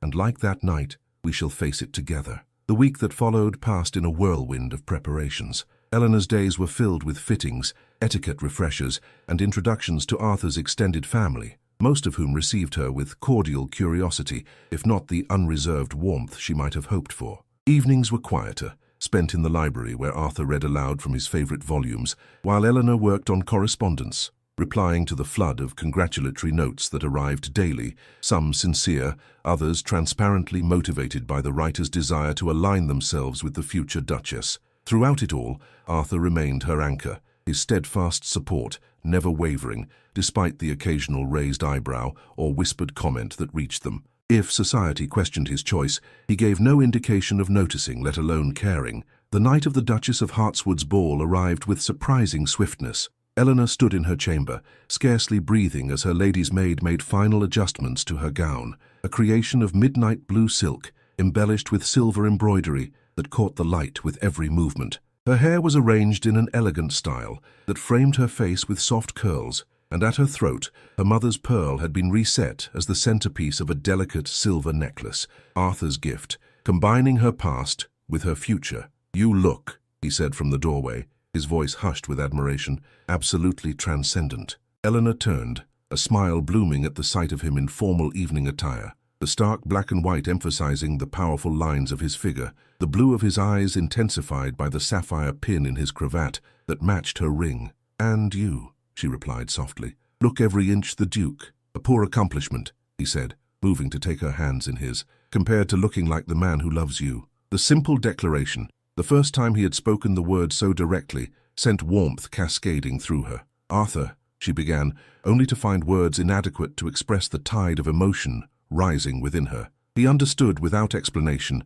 as he so often did. I know, he murmured, raising her hand to his lips. I have known since the moment you stepped into that carriage, trusting me, despite every reason for caution. A discreet cough from the maid reminded them of her presence. With reluctance they separated, though Arthur's gaze promised that the conversation was merely postponed, not concluded. Lady Merivale's carriage awaits, he said. She is most punctual. Then we should not keep her waiting, Eleanor replied, gathering her composure along with the silver-embroidered wrap that completed her ensemble. As they descended the grand staircase, Eleanor felt a curious sense of déjà vu, as though she were simultaneously the woman she had been on the night of Lady Merivale's ball and the woman she was becoming. The parallel was both dizzying and reassuring, a reminder of how far she had come in so short a time. Lady Merivale awaited them in the entrance hall, resplendent in silver tissue over violet silk. Her approving nod as she surveyed Eleanor's appearance was more gratifying than effusive praise might have been. You'll do, she pronounced. Now remember what we discussed. Enter with confidence. Acknowledge greetings with warm dignity. Dance only with those of impeccable standing, at least for this first appearance. I shall endeavor to follow your counsel, Eleanor promised, exchanging an amused glance with Arthur. His eyes reflected her own recognition of the irony, that she who had once been invisible at the periphery of such gatherings now required strategy for navigating them from a position of prominence. The journey to Hartswood House passed swiftly, filled with Lady Merivale's final instructions and observations. As their carriage joined the queue of elegant vehicles disgorging passengers at the entrance, Eleanor felt a flutter of nerves. Remember, Arthur murmured, his hand covering hers, you have faced far worse than a ballroom full of curious onlookers, and this time you do not face it alone. His words steadied her. By the time they reached the entrance, Where the Duchess of Hertford herself waited to greet her most distinguished guests, Eleanor had found her center of calm. "Your Grace," the Duchess greeted Arthur with practiced charm. "How delightful that you could join us." Her gaze shifted to Eleanor, assessment masked by social smile. "And Miss Whitcomb, my congratulations on your engagement. London speaks of little else." "You are most kind, Your Grace," Eleanor replied with a curtsy that acknowledged the Duchess's rank while maintaining her own dignity. "It is an honor to attend your renowned gathering." Something like approval flickered in the Duchess's eyes. "Lady Merivale has spoken highly of you," she said, with a nod to their sponsor. "I look forward to becoming better acquainted." They moved past the receiving line into the ballroom proper, a vast, glittering space already filled with the cream of society. The orchestra played a lively country dance, couples moving through the intricate patterns with practiced grace. Conversation faltered as their entrance was noted. Heads turned, fans fluttered, lorgnettes were raised for better inspection of the woman who had captured the Duke of Ravensshire. Eleanor felt the weight of hundreds of assessing gazes, some curious, others envious, a few openly hostile. Across the room, Lady Beatrice stood with her usual court of admirers. Her face, when she caught sight of Eleanor on Arthur's arm, froze in a rictus of thwarted ambition thinly veiled as polite acknowledgement. "Shall we circulate?" Arthur suggested, seemingly oblivious to the sensation their appearance had created. "There are several people I should like you to meet." The next hour passed in a blur of introductions. Eleanor found herself presented to dowager duchesses whose approval could make or break a reputation, to politicians whose influence extended from parliament to drawing rooms, to young matrons whose friendship might ease her transition into her new role. Through it all, she maintained the quiet dignity that had carried her through years of reduced circumstances. Neither fawning nor defensive, she met each introduction with genuine interest and appropriate deference, her natural grace serving her better than any coached behavior might have done. "You are a natural," Lady Merivale observed, during a brief moment of respite. "One would think you had been born to this." "Hardly," Eleanor demurred, "but I have had excellent teachers in both humility and pride." The orchestra struck up a waltz, the first of the evening. Arthur, who had been engaged in conversation with an elderly earl, appeared at her side as though summoned by the music. "Miss Whitcomb," he said formally, though his eyes danced with private meaning, "would you honor me with this dance?" As Eleanor placed her hand in his, she became aware that the crowd had drawn back slightly, creating a space around them. The parallel to their first dance was unmistakable, but this time the watching eyes held not shock but anticipation, as if the ton had collectively decided to reserve judgment until this moment. Arthur led her to the center of the floor with the confidence of one who had navigated these waters all his life. As his hand settled at her waist, he leaned close enough to murmur, "Let them watch." The words, an echo of that first transformative night, sent a ripple of joy through Eleanor. As the music swelled and they began to move together, she felt the last of her apprehension dissolve. Here in the circle of his arms, with his gaze holding hers as though she were the only woman in the room, she found perfect certainty. They danced in flawless harmony, their movements so attuned that it seemed they had waltzed together 1,000 times before. The watching crowd receded from Eleanor's awareness until there was only Arthur, only the music, only the magical suspension of reality that came with perfect partnership. When the music ended, applause rippled through the ballroom, warmer and more enthusiastic than mere politeness required. Eleanor curtsied, Arthur bowed, and as they straightened, she saw something in the watching faces that she had not expected. Approval. Not universal, certainly. Lady Beatrice's tight smile and Miss Bentham's theatrical sigh made their dissent clear. But among the majority, there seemed a collective recognition that whatever had drawn the Duke of Ravensshire to this unconventional choice, it possessed a validity that transcended social calculation. "I believe," Arthur said quietly, as he led her from the floor, "we have won the first skirmish." "Was it a battle, then?" Eleanor asked, though she understood perfectly what he meant. "Of a sort," he acknowledged, "though the victor was determined before we ever entered the field." His gaze swept the room, taking in the subtle shifts in attitude, the whispered assessments, the respectful nods now directed toward Eleanor. "They see it now, what I saw that first night." "And what was that?" she asked, genuinely curious. His answer was interrupted by the approach of a distinguished couple, the Earl and Countess of Wexford, Lady Beatrice's parents. Eleanor steeled herself for condescension or worse, thinly veiled insult. "Your Grace," the Earl greeted Arthur with a bow. "Miss Whitcomb, may I offer our sincere congratulations on your engagement." The Countess, a statuesque woman whose beauty had hardened with age into imperious elegance, assessed Eleanor with shrewd eyes. Indeed, our daughter spoke often of your unexpected connection. I confess I was skeptical. Having observed you this evening, I find my skepticism unfounded. Coming from the mother of her most ardent detractor, this qualified approval was astonishing. Eleanor inclined her head, masking her surprise with practiced composure. You are most kind, Lady Wexford. Not kind, the Countess corrected. Merely observant. You carry yourself with dignity, Miss Whitcomb. It is a quality sadly lacking in many young women of far greater advantage.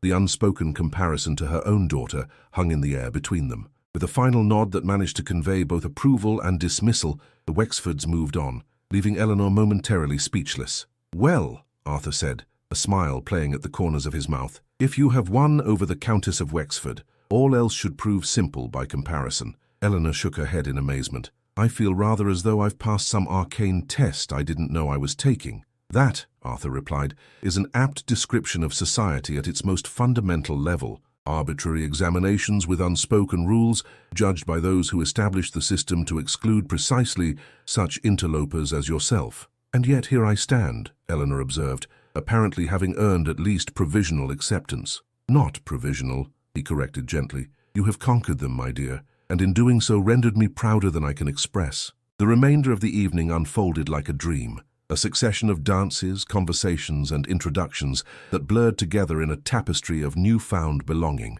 Where once Eleanor had observed from the periphery, now she stood at the center, her hand resting comfortably in the crook of Arthur's arm as he guided her through the intricacies of her new world. By the time their carriage rolled away from Hartswood House, the first pale hints of dawn were breaking over London's rooftops. Eleanor leaned back against the plush upholstery, fatigue and elation mingling in equal measure. You were magnificent, Arthur said softly, taking her gloved hand in his. Every eye in that ballroom recognized your worth tonight. They recognized your choice, Eleanor corrected. The approval was for your judgment, not my merit. I disagree, he replied firmly. They may have looked initially because of me, but they continued looking because of you. Your grace, your dignity, your genuine warmth, these qualities shine independently of any title or connection. Eleanor smiled, too weary to argue yet warmed by his unwavering belief in her. As the carriage drew up before the Ravenshire townhouse, she felt a curious sense of homecoming. This mansion that had seemed so imposing just weeks before now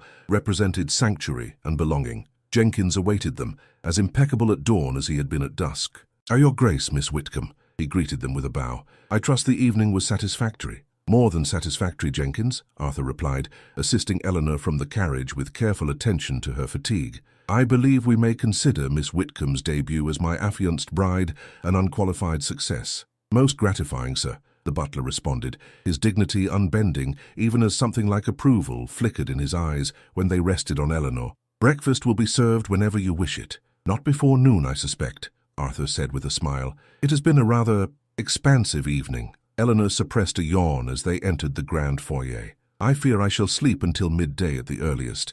Then sleep you shall, Arthur declared. You have more than earned your rest. He escorted her to the foot of the staircase that led to her chambers, pausing there with uncharacteristic hesitation. Eleanor, he began, his voice dropping to an intimate murmur that sent a shiver of awareness through her, despite her fatigue. Yes, she prompted when he fell silent. I wished to say, that is, I hoped to express. He stopped, seeming to gather himself. Forgive me. Even after years of parliamentary debate and diplomatic negotiations, I find myself unaccountably tongue-tied when it matters most. Eleanor felt a rush of tenderness for this powerful man, suddenly rendered vulnerable by emotion. Perhaps, she suggested gently, some things need not be expressed in words. His eyes darkened at her meaning. With deliberate care, he took her hand and raised it to his lips, pressing a kiss to her palm rather than the back, an intimacy that would have scandalized Lady Merivale had she witnessed it. Until tomorrow, then, he murmured against her skin. Until tomorrow, Eleanor agreed,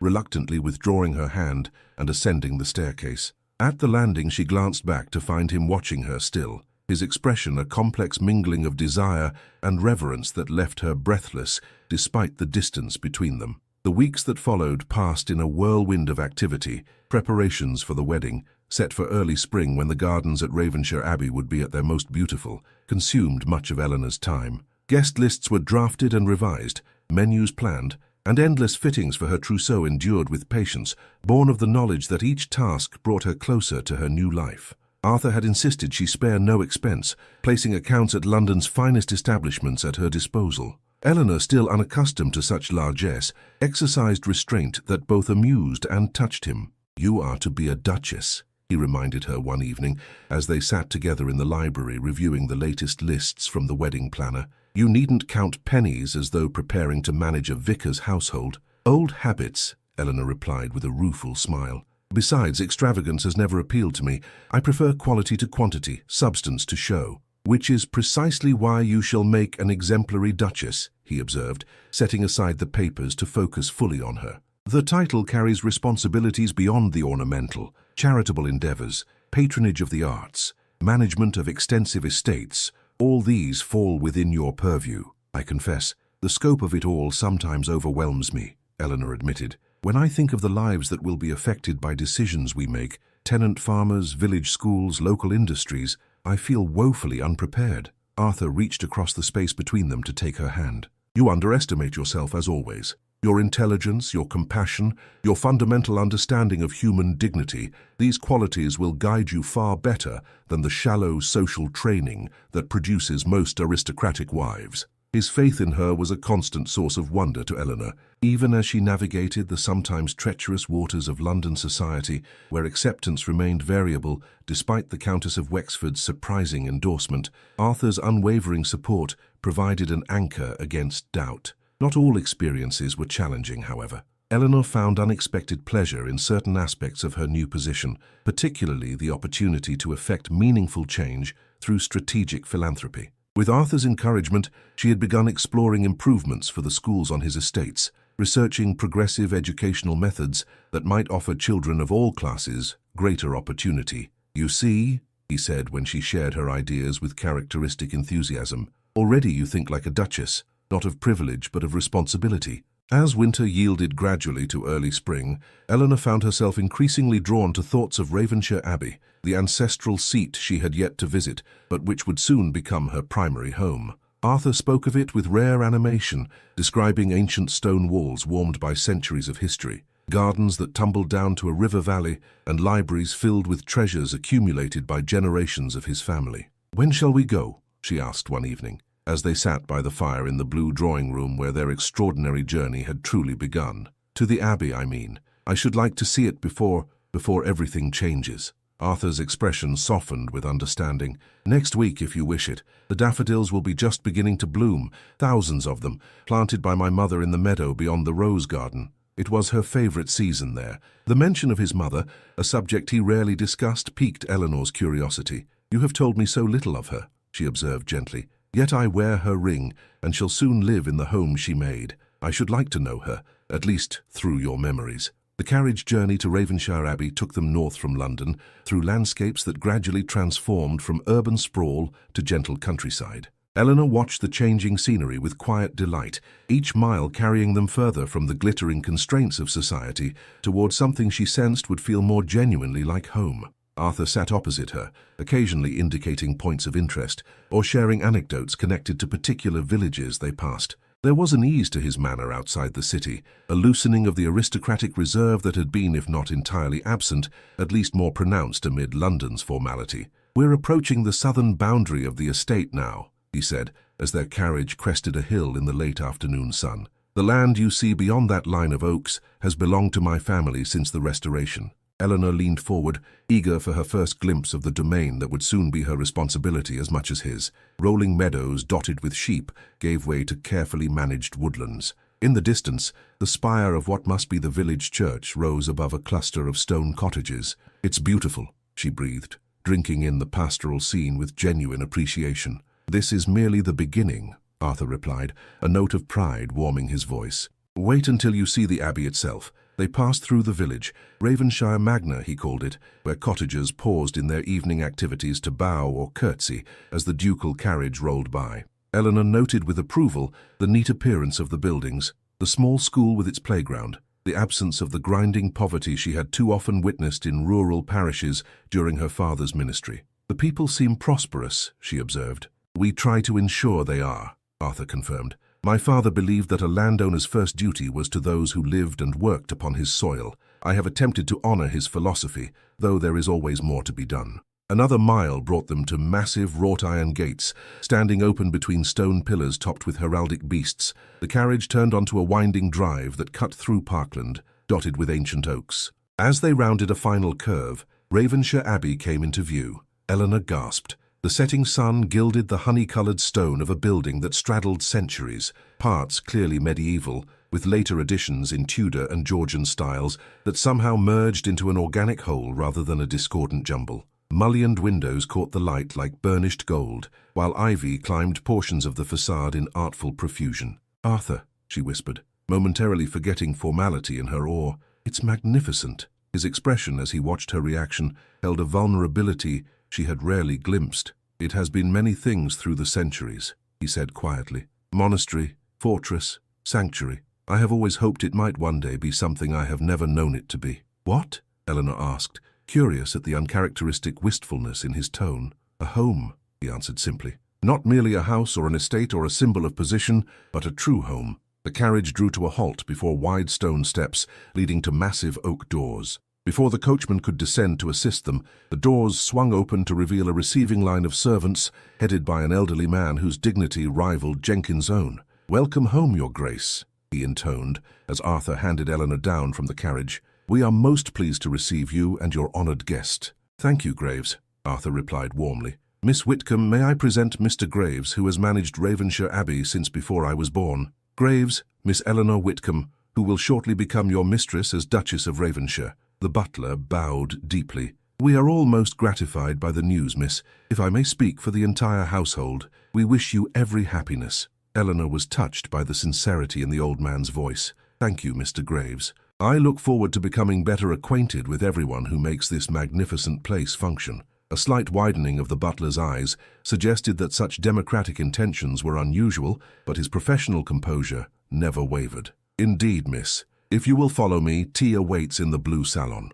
His Grace's instructions were most specific regarding your comfort after the journey. The entrance hall through which they passed rose 3 stories to a painted ceiling depicting classical scenes. Portraits of Arthur's ancestors lined panelled walls, their aristocratic features displaying varying degrees of the same commanding presence he possessed. A grand staircase of carved oak dominated the far end, while corridors branched in multiple directions, hinting at the vastness of the house beyond. The blue salon proved to be a surprisingly intimate chamber, despite its lofty ceiling and tall windows overlooking formal gardens. A fire crackled welcomingly in a marble fireplace, dispelling the slight chill of early spring, while comfortable furnishings arranged for conversation rather than display suggested this was a room actually used rather than merely maintained for show. "This was my mother's favourite room," Arthur explained, as Eleanor settled onto a settee upholstered in faded blue damask. She found the formal drawing rooms oppressive and insisted on creating spaces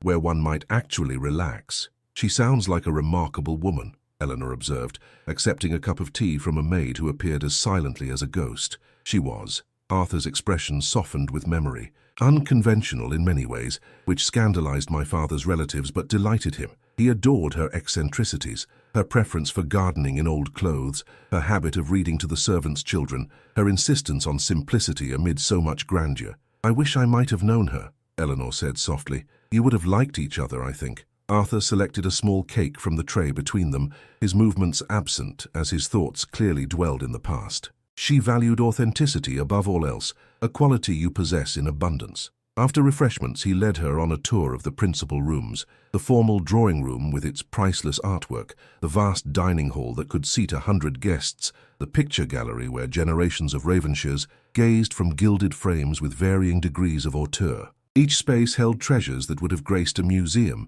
yet Arthur spoke of them with the casual familiarity of one who had grown up amid such splendor. "And this," he said at last, pausing before carved double doors at the end of a long corridor, "is my favorite place in the entire abbey." He pushed the doors open to reveal a 2-story library that took Eleanor's breath away. Thousands of leather-bound volumes lined shelves that reached to the coffered ceiling, accessible by a wrought-iron spiral staircase and rolling ladders. Reading nooks with deep window seats punctuated the walls, while at the center, a massive partner's desk stood flanked by leather armchairs, worn to perfect comfort by generations of readers. "Oh," Eleanor breathed, moving into the space with the reverence of a pilgrim entering a cathedral. "This is overwhelming," Arthur suggested, watching her reaction with evident pleasure. Perfect, she corrected, turning to him with undisguised joy. Absolutely perfect. His smile deepened at her response. I hoped you would think so. I spent more of my childhood here than anywhere else in the house. When my mother died, it became a sanctuary of sorts,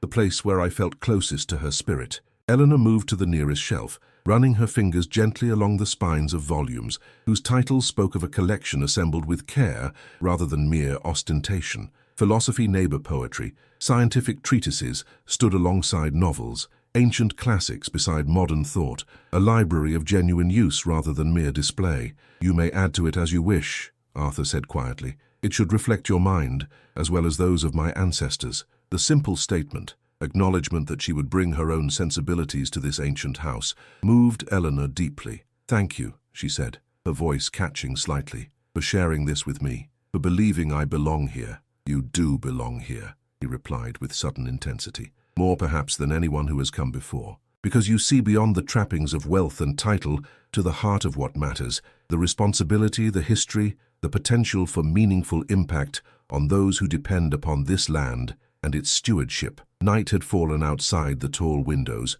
turning them into black mirrors that reflected the library's warm interior. Lamps had been lit while they toured the house, their golden glow creating pools of light that emphasized the room's comfortable intimacy despite its grand scale. It's late, Arthur observed reluctantly. You must be tired from the journey. Graves will have had your things taken to the Blue Suite, the chambers traditionally reserved for the Duchess, though of course after the wedding you may choose any rooms in the house that please you better. The reference to their impending marriage, now less than a month away, sent a flutter of anticipation through Eleanor. Their courtship, conducted under the watchful eyes of London society and her protective aunt, had maintained strict propriety, lingering glances and brief touches, the only physical expression of the deepening bond between them. Here, away from the city's rigid scrutiny, something shifted in the air between them. Arthur's gaze held hers with new intensity, the firelight casting his aristocratic features into stark relief. And if what pleases me, Eleanor said softly, surprising herself with her boldness,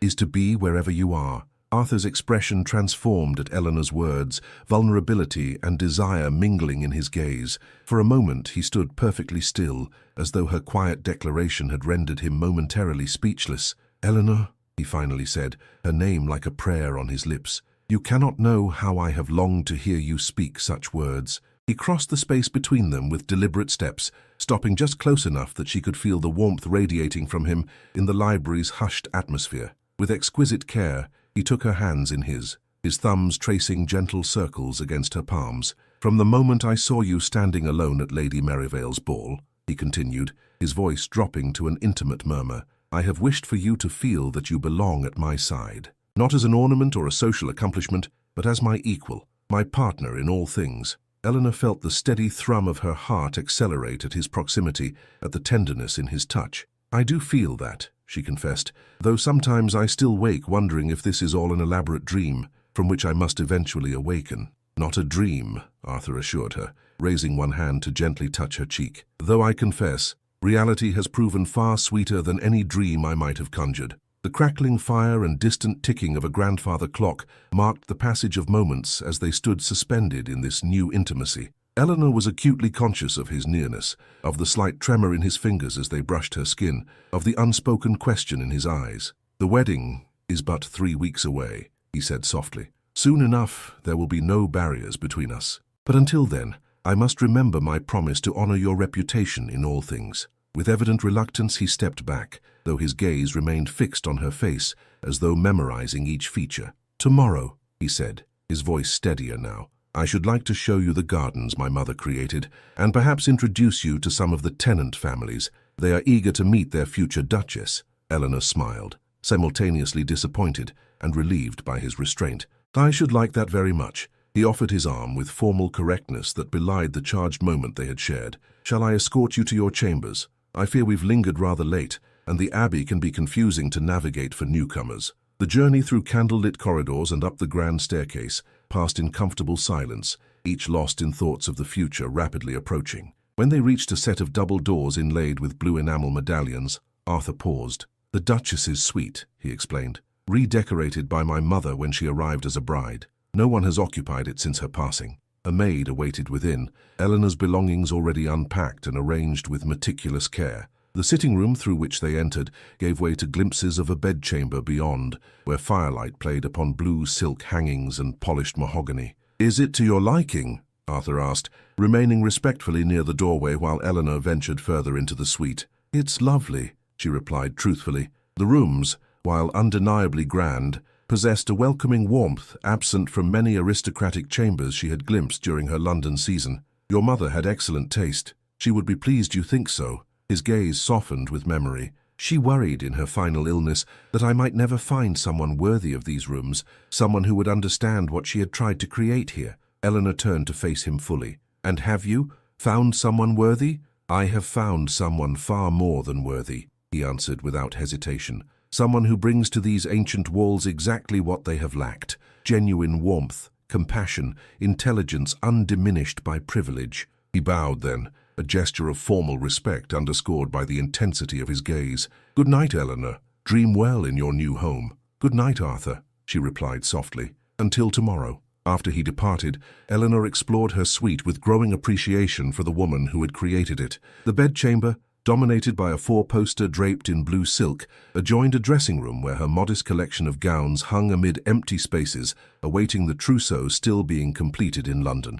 A small writing desk, positioned near windows that would overlook the gardens at daybreak, suggested the previous Duchess had valued correspondence as much as Eleanor herself did. Most touching of all was a small bookshelf beside the bed, filled with volumes whose well-worn bindings spoke of frequent rereading. Poetry predominated: Wordsworth, Keats, Byron, but Eleanor also discovered novels, essays, and several volumes on horticulture. Selecting one at random, she opened it to find a bookplate bearing the inscription, "Catherine Eliza, Duchess of Ravenshire, 1845, Arthur's mother." Eleanor traced the elegant script with gentle fingers, feeling a connection across time to the woman who had loved these rooms, these books, the man who would soon be Eleanor's husband. Setting the volume carefully on the bedside table, she moved to the window, drawing back heavy curtains to gaze out at moonlit gardens beyond.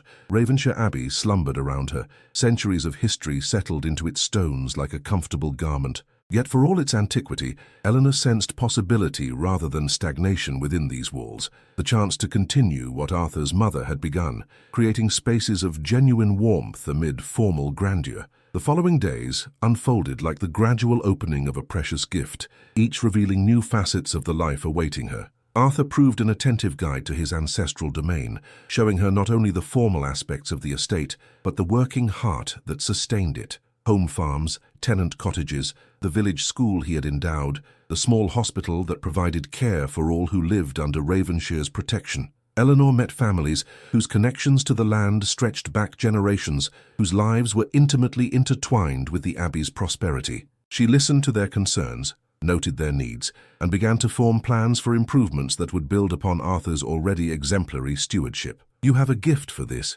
he observed, as they rode back to the Abbey after a particularly productive visit to the village. "They speak to you openly, without the constraint they often show me despite my best efforts." "Perhaps because I understand what it is to live modestly," Eleanor replied. "The vicarage where I grew up was little grander than some of their cottages. My father's parishioners saw him as both superior and approachable, a balance I observed carefully." "And now apply with natural grace," Arthur added, his expression warm with admiration. "You will transform their lives, Eleanor, and mine, in ways I have only begun to comprehend." On the 5th day of their visit, Arthur led Eleanor to the meadow he had described. Now a sea of golden daffodils nodding in the spring breeze, thousands upon thousands, stretching toward a distant line of trees.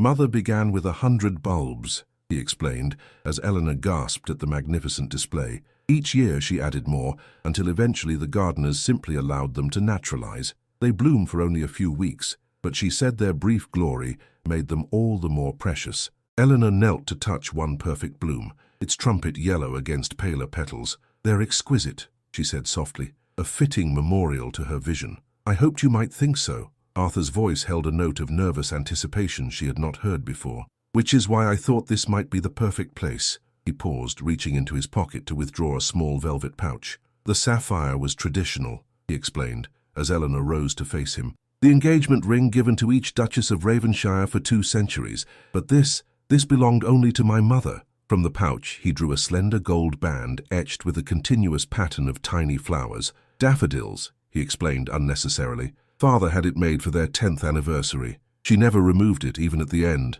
Eleanor felt tears threatening as he held the ring between them. Arthur, I couldn't possibly, it's too precious, which is precisely why it should be yours, he interrupted gently. Not to replace your engagement ring, but to accompany it. A private token between us, signifying not the union of titles and estates, but of hearts. He took her left hand where the sapphire already gleamed. May I?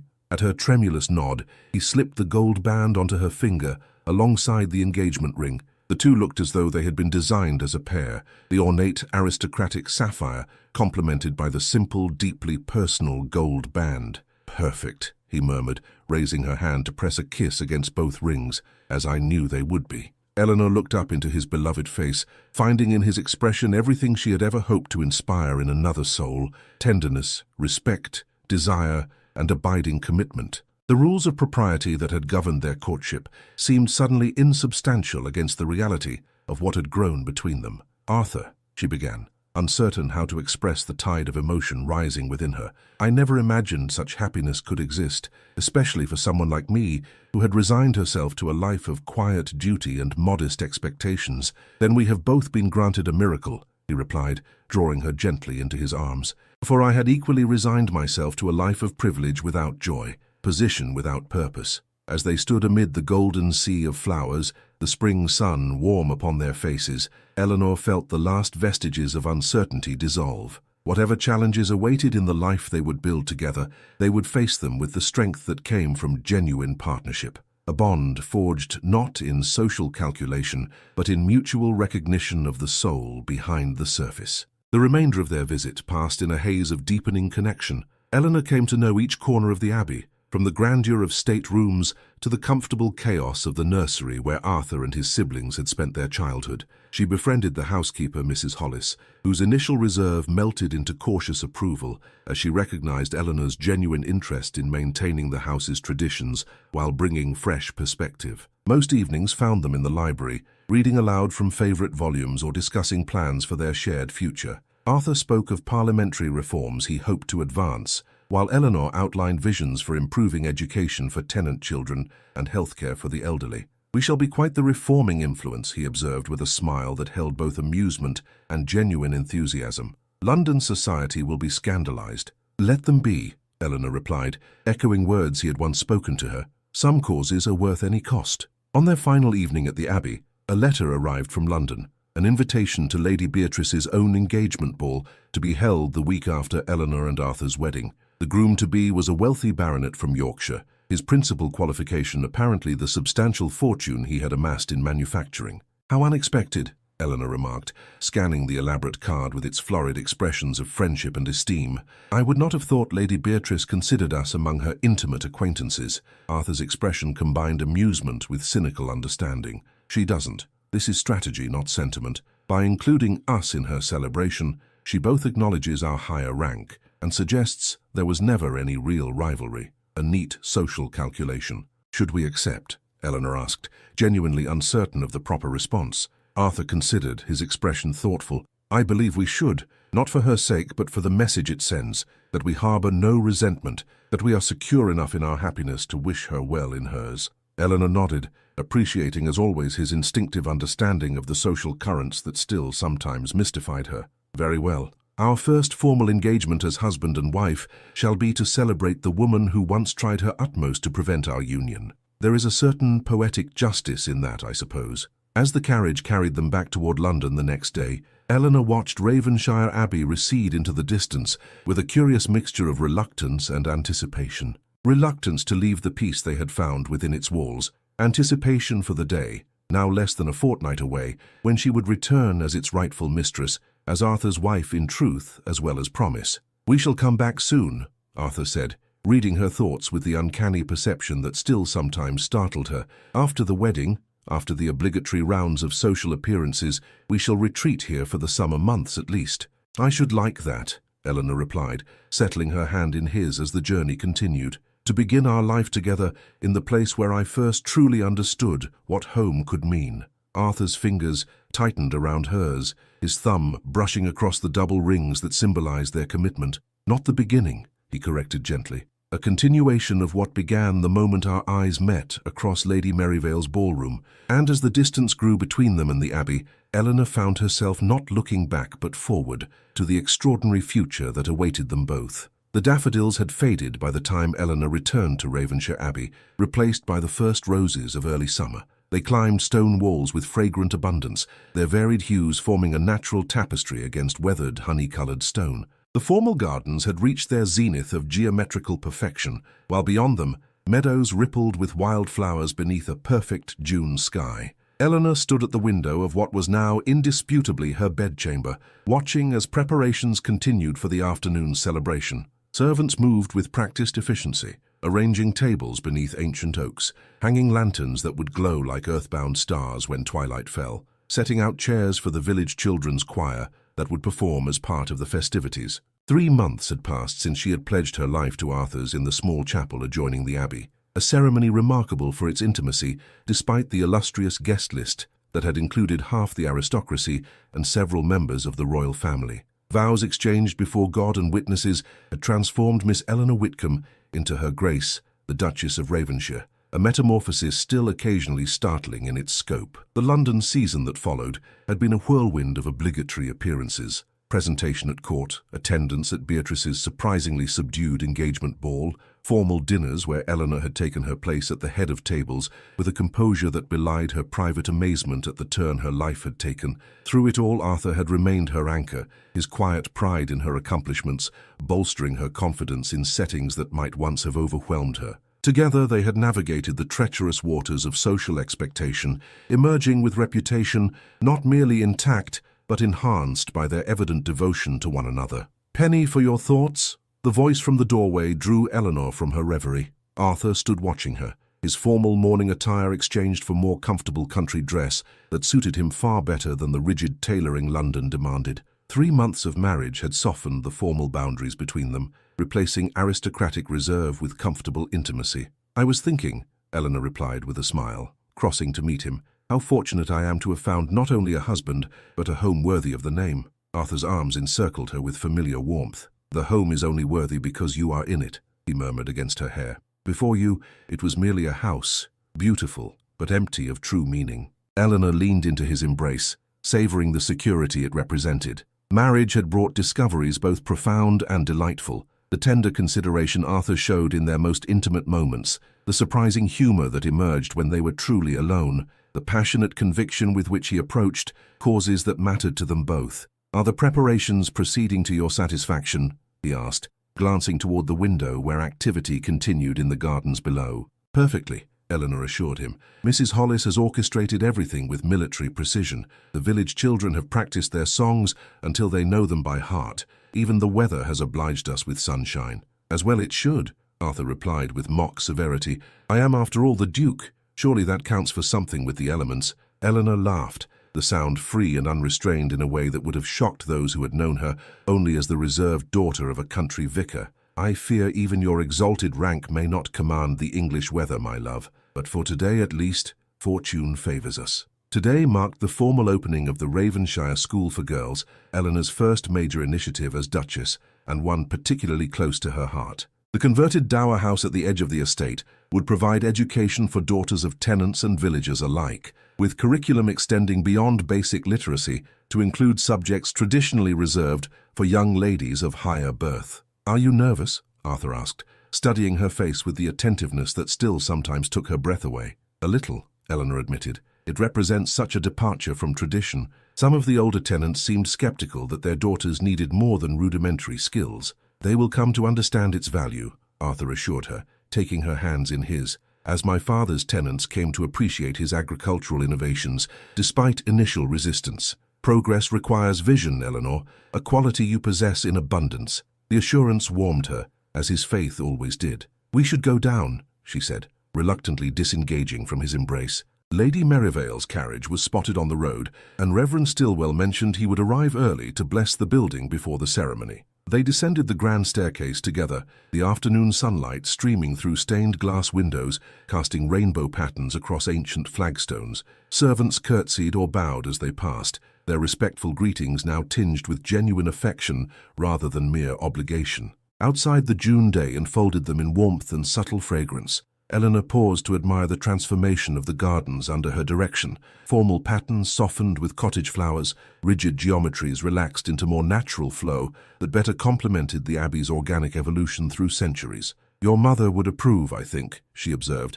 glancing at a particularly successful integration of wild roses among more cultivated varieties. "This balance of tradition and innovation, she would adore it," Arthur agreed, "almost as much as she would have adored you." They walked arm in arm toward the converted dower house, where a small crowd had already begun to gather. Village children in their Sunday best stood in nervous formation, rehearsing songs under the choirmaster's direction. Parents in carefully brushed coats and freshly ironed dresses waited with the particular patience of those accustomed to standing respectfully before their betters. Yet as Eleanor approached, she noted with quiet satisfaction that the deference in their manner was tempered now with genuine warmth. These 3 months had given her opportunity to know them as individuals rather than abstractions, to visit their homes, listen to their concerns, and begin the work of genuine improvement in their daily lives. Lady Merivale emerged from her carriage at the entrance to the school grounds, her imposing figure resplendent in a gown of summer green. "Your Grace," she greeted Eleanor, with a curtsy that managed to convey both proper respect and friendly affection. "What a marvelous day for your triumph." "Hardly a triumph yet," Eleanor demurred. "The real success will be measured in years to come, when these girls find paths previously closed to them." "Precisely the sort of long view that confirms my initial assessment of you," Lady Merivale replied with approval. "London still buzzes with speculation about the transformation of the invisible Miss Whitcomb into the most discussed duchess in recent memory." "Let them buzz," Arthur interjected, his tone light but with underlying seriousness. "We have more important matters to attend to than society's chatter." The ceremony itself unfolded with affecting simplicity. Reverend Stillwell blessed the building with prayers that emphasized wisdom and opportunity rather than mere conformity to established order. The children's choir performed with endearing enthusiasm, if imperfect harmony. Eleanor cut a ribbon stretched across the entrance, officially opening doors both literal and metaphorical to futures previously unimagined. As twilight descended, lanterns were lit among the trees, transforming the gardens into an enchanted realm where tenant farmers and aristocrats mingled with unprecedented ease. Eleanor moved among them all, her natural dignity now complemented by the assurance that came with recognized position. "You have created something remarkable here," observed Aunt Pembroke, who had arrived from London for the occasion. "Not merely the school, though that is achievement enough. This," she gestured toward the diverse gathering, where ancient social barriers seemed temporarily dissolved in shared celebration, "this is truly revolutionary." "Revolution suggests destruction of the old order," Eleanor replied thoughtfully. "I prefer to think of it as evolution, preserving what is valuable in tradition while allowing necessary growth and change." Her aunt studied her with newfound respect. "You have grown into your role with surprising grace, Eleanor. I confess, I harbored doubts when this extraordinary match was first proposed." "As did I," Eleanor acknowledged with a smile. "It seemed too improbable to be real, let alone lasting." "And yet," her aunt observed, glancing toward Arthur, who stood deep in conversation with Reverend Stillwell, "one has only to see you together to recognize the rightness of the connection. It transcends considerations of rank or fortune." "It does," Eleanor agreed softly, "though I am not so unworldly as to imagine those considerations irrelevant. Arthur's position has given me opportunity to effect changes I could only have dreamed of as a vicar's daughter." "And your influence has given his position meaning beyond mere inheritance," her aunt countered. "A fair exchange, I should say." As the evening deepened into night, guests gradually departed, lanterns were extinguished, and silence reclaimed the ancient grounds. Eleanor and Arthur walked alone through moonlit gardens, the abbey rising before them like a guardian presence, its windows glowing with welcome. "Happy?" Arthur asked simply, his arm around her waist as they paused to gaze at their home. "Beyond measure," Eleanor replied truthfully, "though I still sometimes wonder what might have happened had you not seen me that night, had you not chosen to defy convention with those first steps across Lady Merivale's ballroom. I would have found you eventually," he said with quiet certainty. "Some connections, Eleanor, are written in the stars long before we recognize them ourselves." She turned within the circle of his arms to face him, her expression visible in the gentle moonlight. then I am grateful for stars and fate and whatever forces brought us together, but most of all, for the courage that made you cross that room and say, "Let them watch." Arthur finished, echoing words spoken months ago that had altered both their destinies, the wisest 3 words I ever uttered. And as they walked the final distance home, the Abbey welcoming them with light and warmth against the darkness, Eleanor knew with absolute certainty that what had begun as a moment's defiance had transformed into a lifetime's devotion. A love story, written not in fleeting passion, but in the enduring language of mutual respect, shared purpose, and hearts that had recognized in each other their perfect complement. In the world they were building together, both ancient walls and human lives would be transformed, not by destruction of the old, but by thoughtful integration of the new, a balance as delicate and beautiful as the roses climbing the Abbey's weathered stone, as powerful and enduring as the foundations upon which it stood. In a world that often values appearance over substance and position over character, true worth may be found in unexpected places. Eleanor's journey reminds us that dignity is not bestowed by social rank, but cultivated through inner strength and moral conviction. Arthur's choice demonstrates that genuine happiness comes not from following convention, but from recognizing authentic connection. Their story teaches us that meaningful transformation, whether of individuals, relationships, or societies, requires both respect for valuable traditions and courage to challenge harmful constraints. Like the Abbey itself, with its ancient foundations and evolving architecture, the most enduring creations blend reverence for the past with vision for the future. Above all, "No one asked her to dance" reminds us that love at its most powerful is not merely romantic attraction, but a partnership of equals who recognize in each other not just who they are, but who they might become together. In choosing Eleanor, Arthur found not only a wife, but a purpose larger than himself. In accepting Arthur, Eleanor gained not merely security, but the opportunity to affect lives beyond her own. The true happy ending lies not in the trappings of wealth or title, but in the creation of a union where both parties emerge stronger, wiser, and more fully themselves than they could ever have been alone. Did this story touch your heart? Would you like to experience more romantic tales where love conquers social barriers and transforms lives? Subscribe to our channel now for weekly Victorian romance stories featuring strong heroines, noble heroes, and the timeless power of love that defies convention. Each tale is crafted with rich historical detail and emotional depth to transport you to a world of grand estates, intimate moments, and characters whose journeys will inspire your own. Don't miss our next captivating story. Click the subscribe button, enable notifications, and join our community of romance enthusiasts who believe in the enduring power of love to overcome all obstacles. Your next literary escape is just one click away.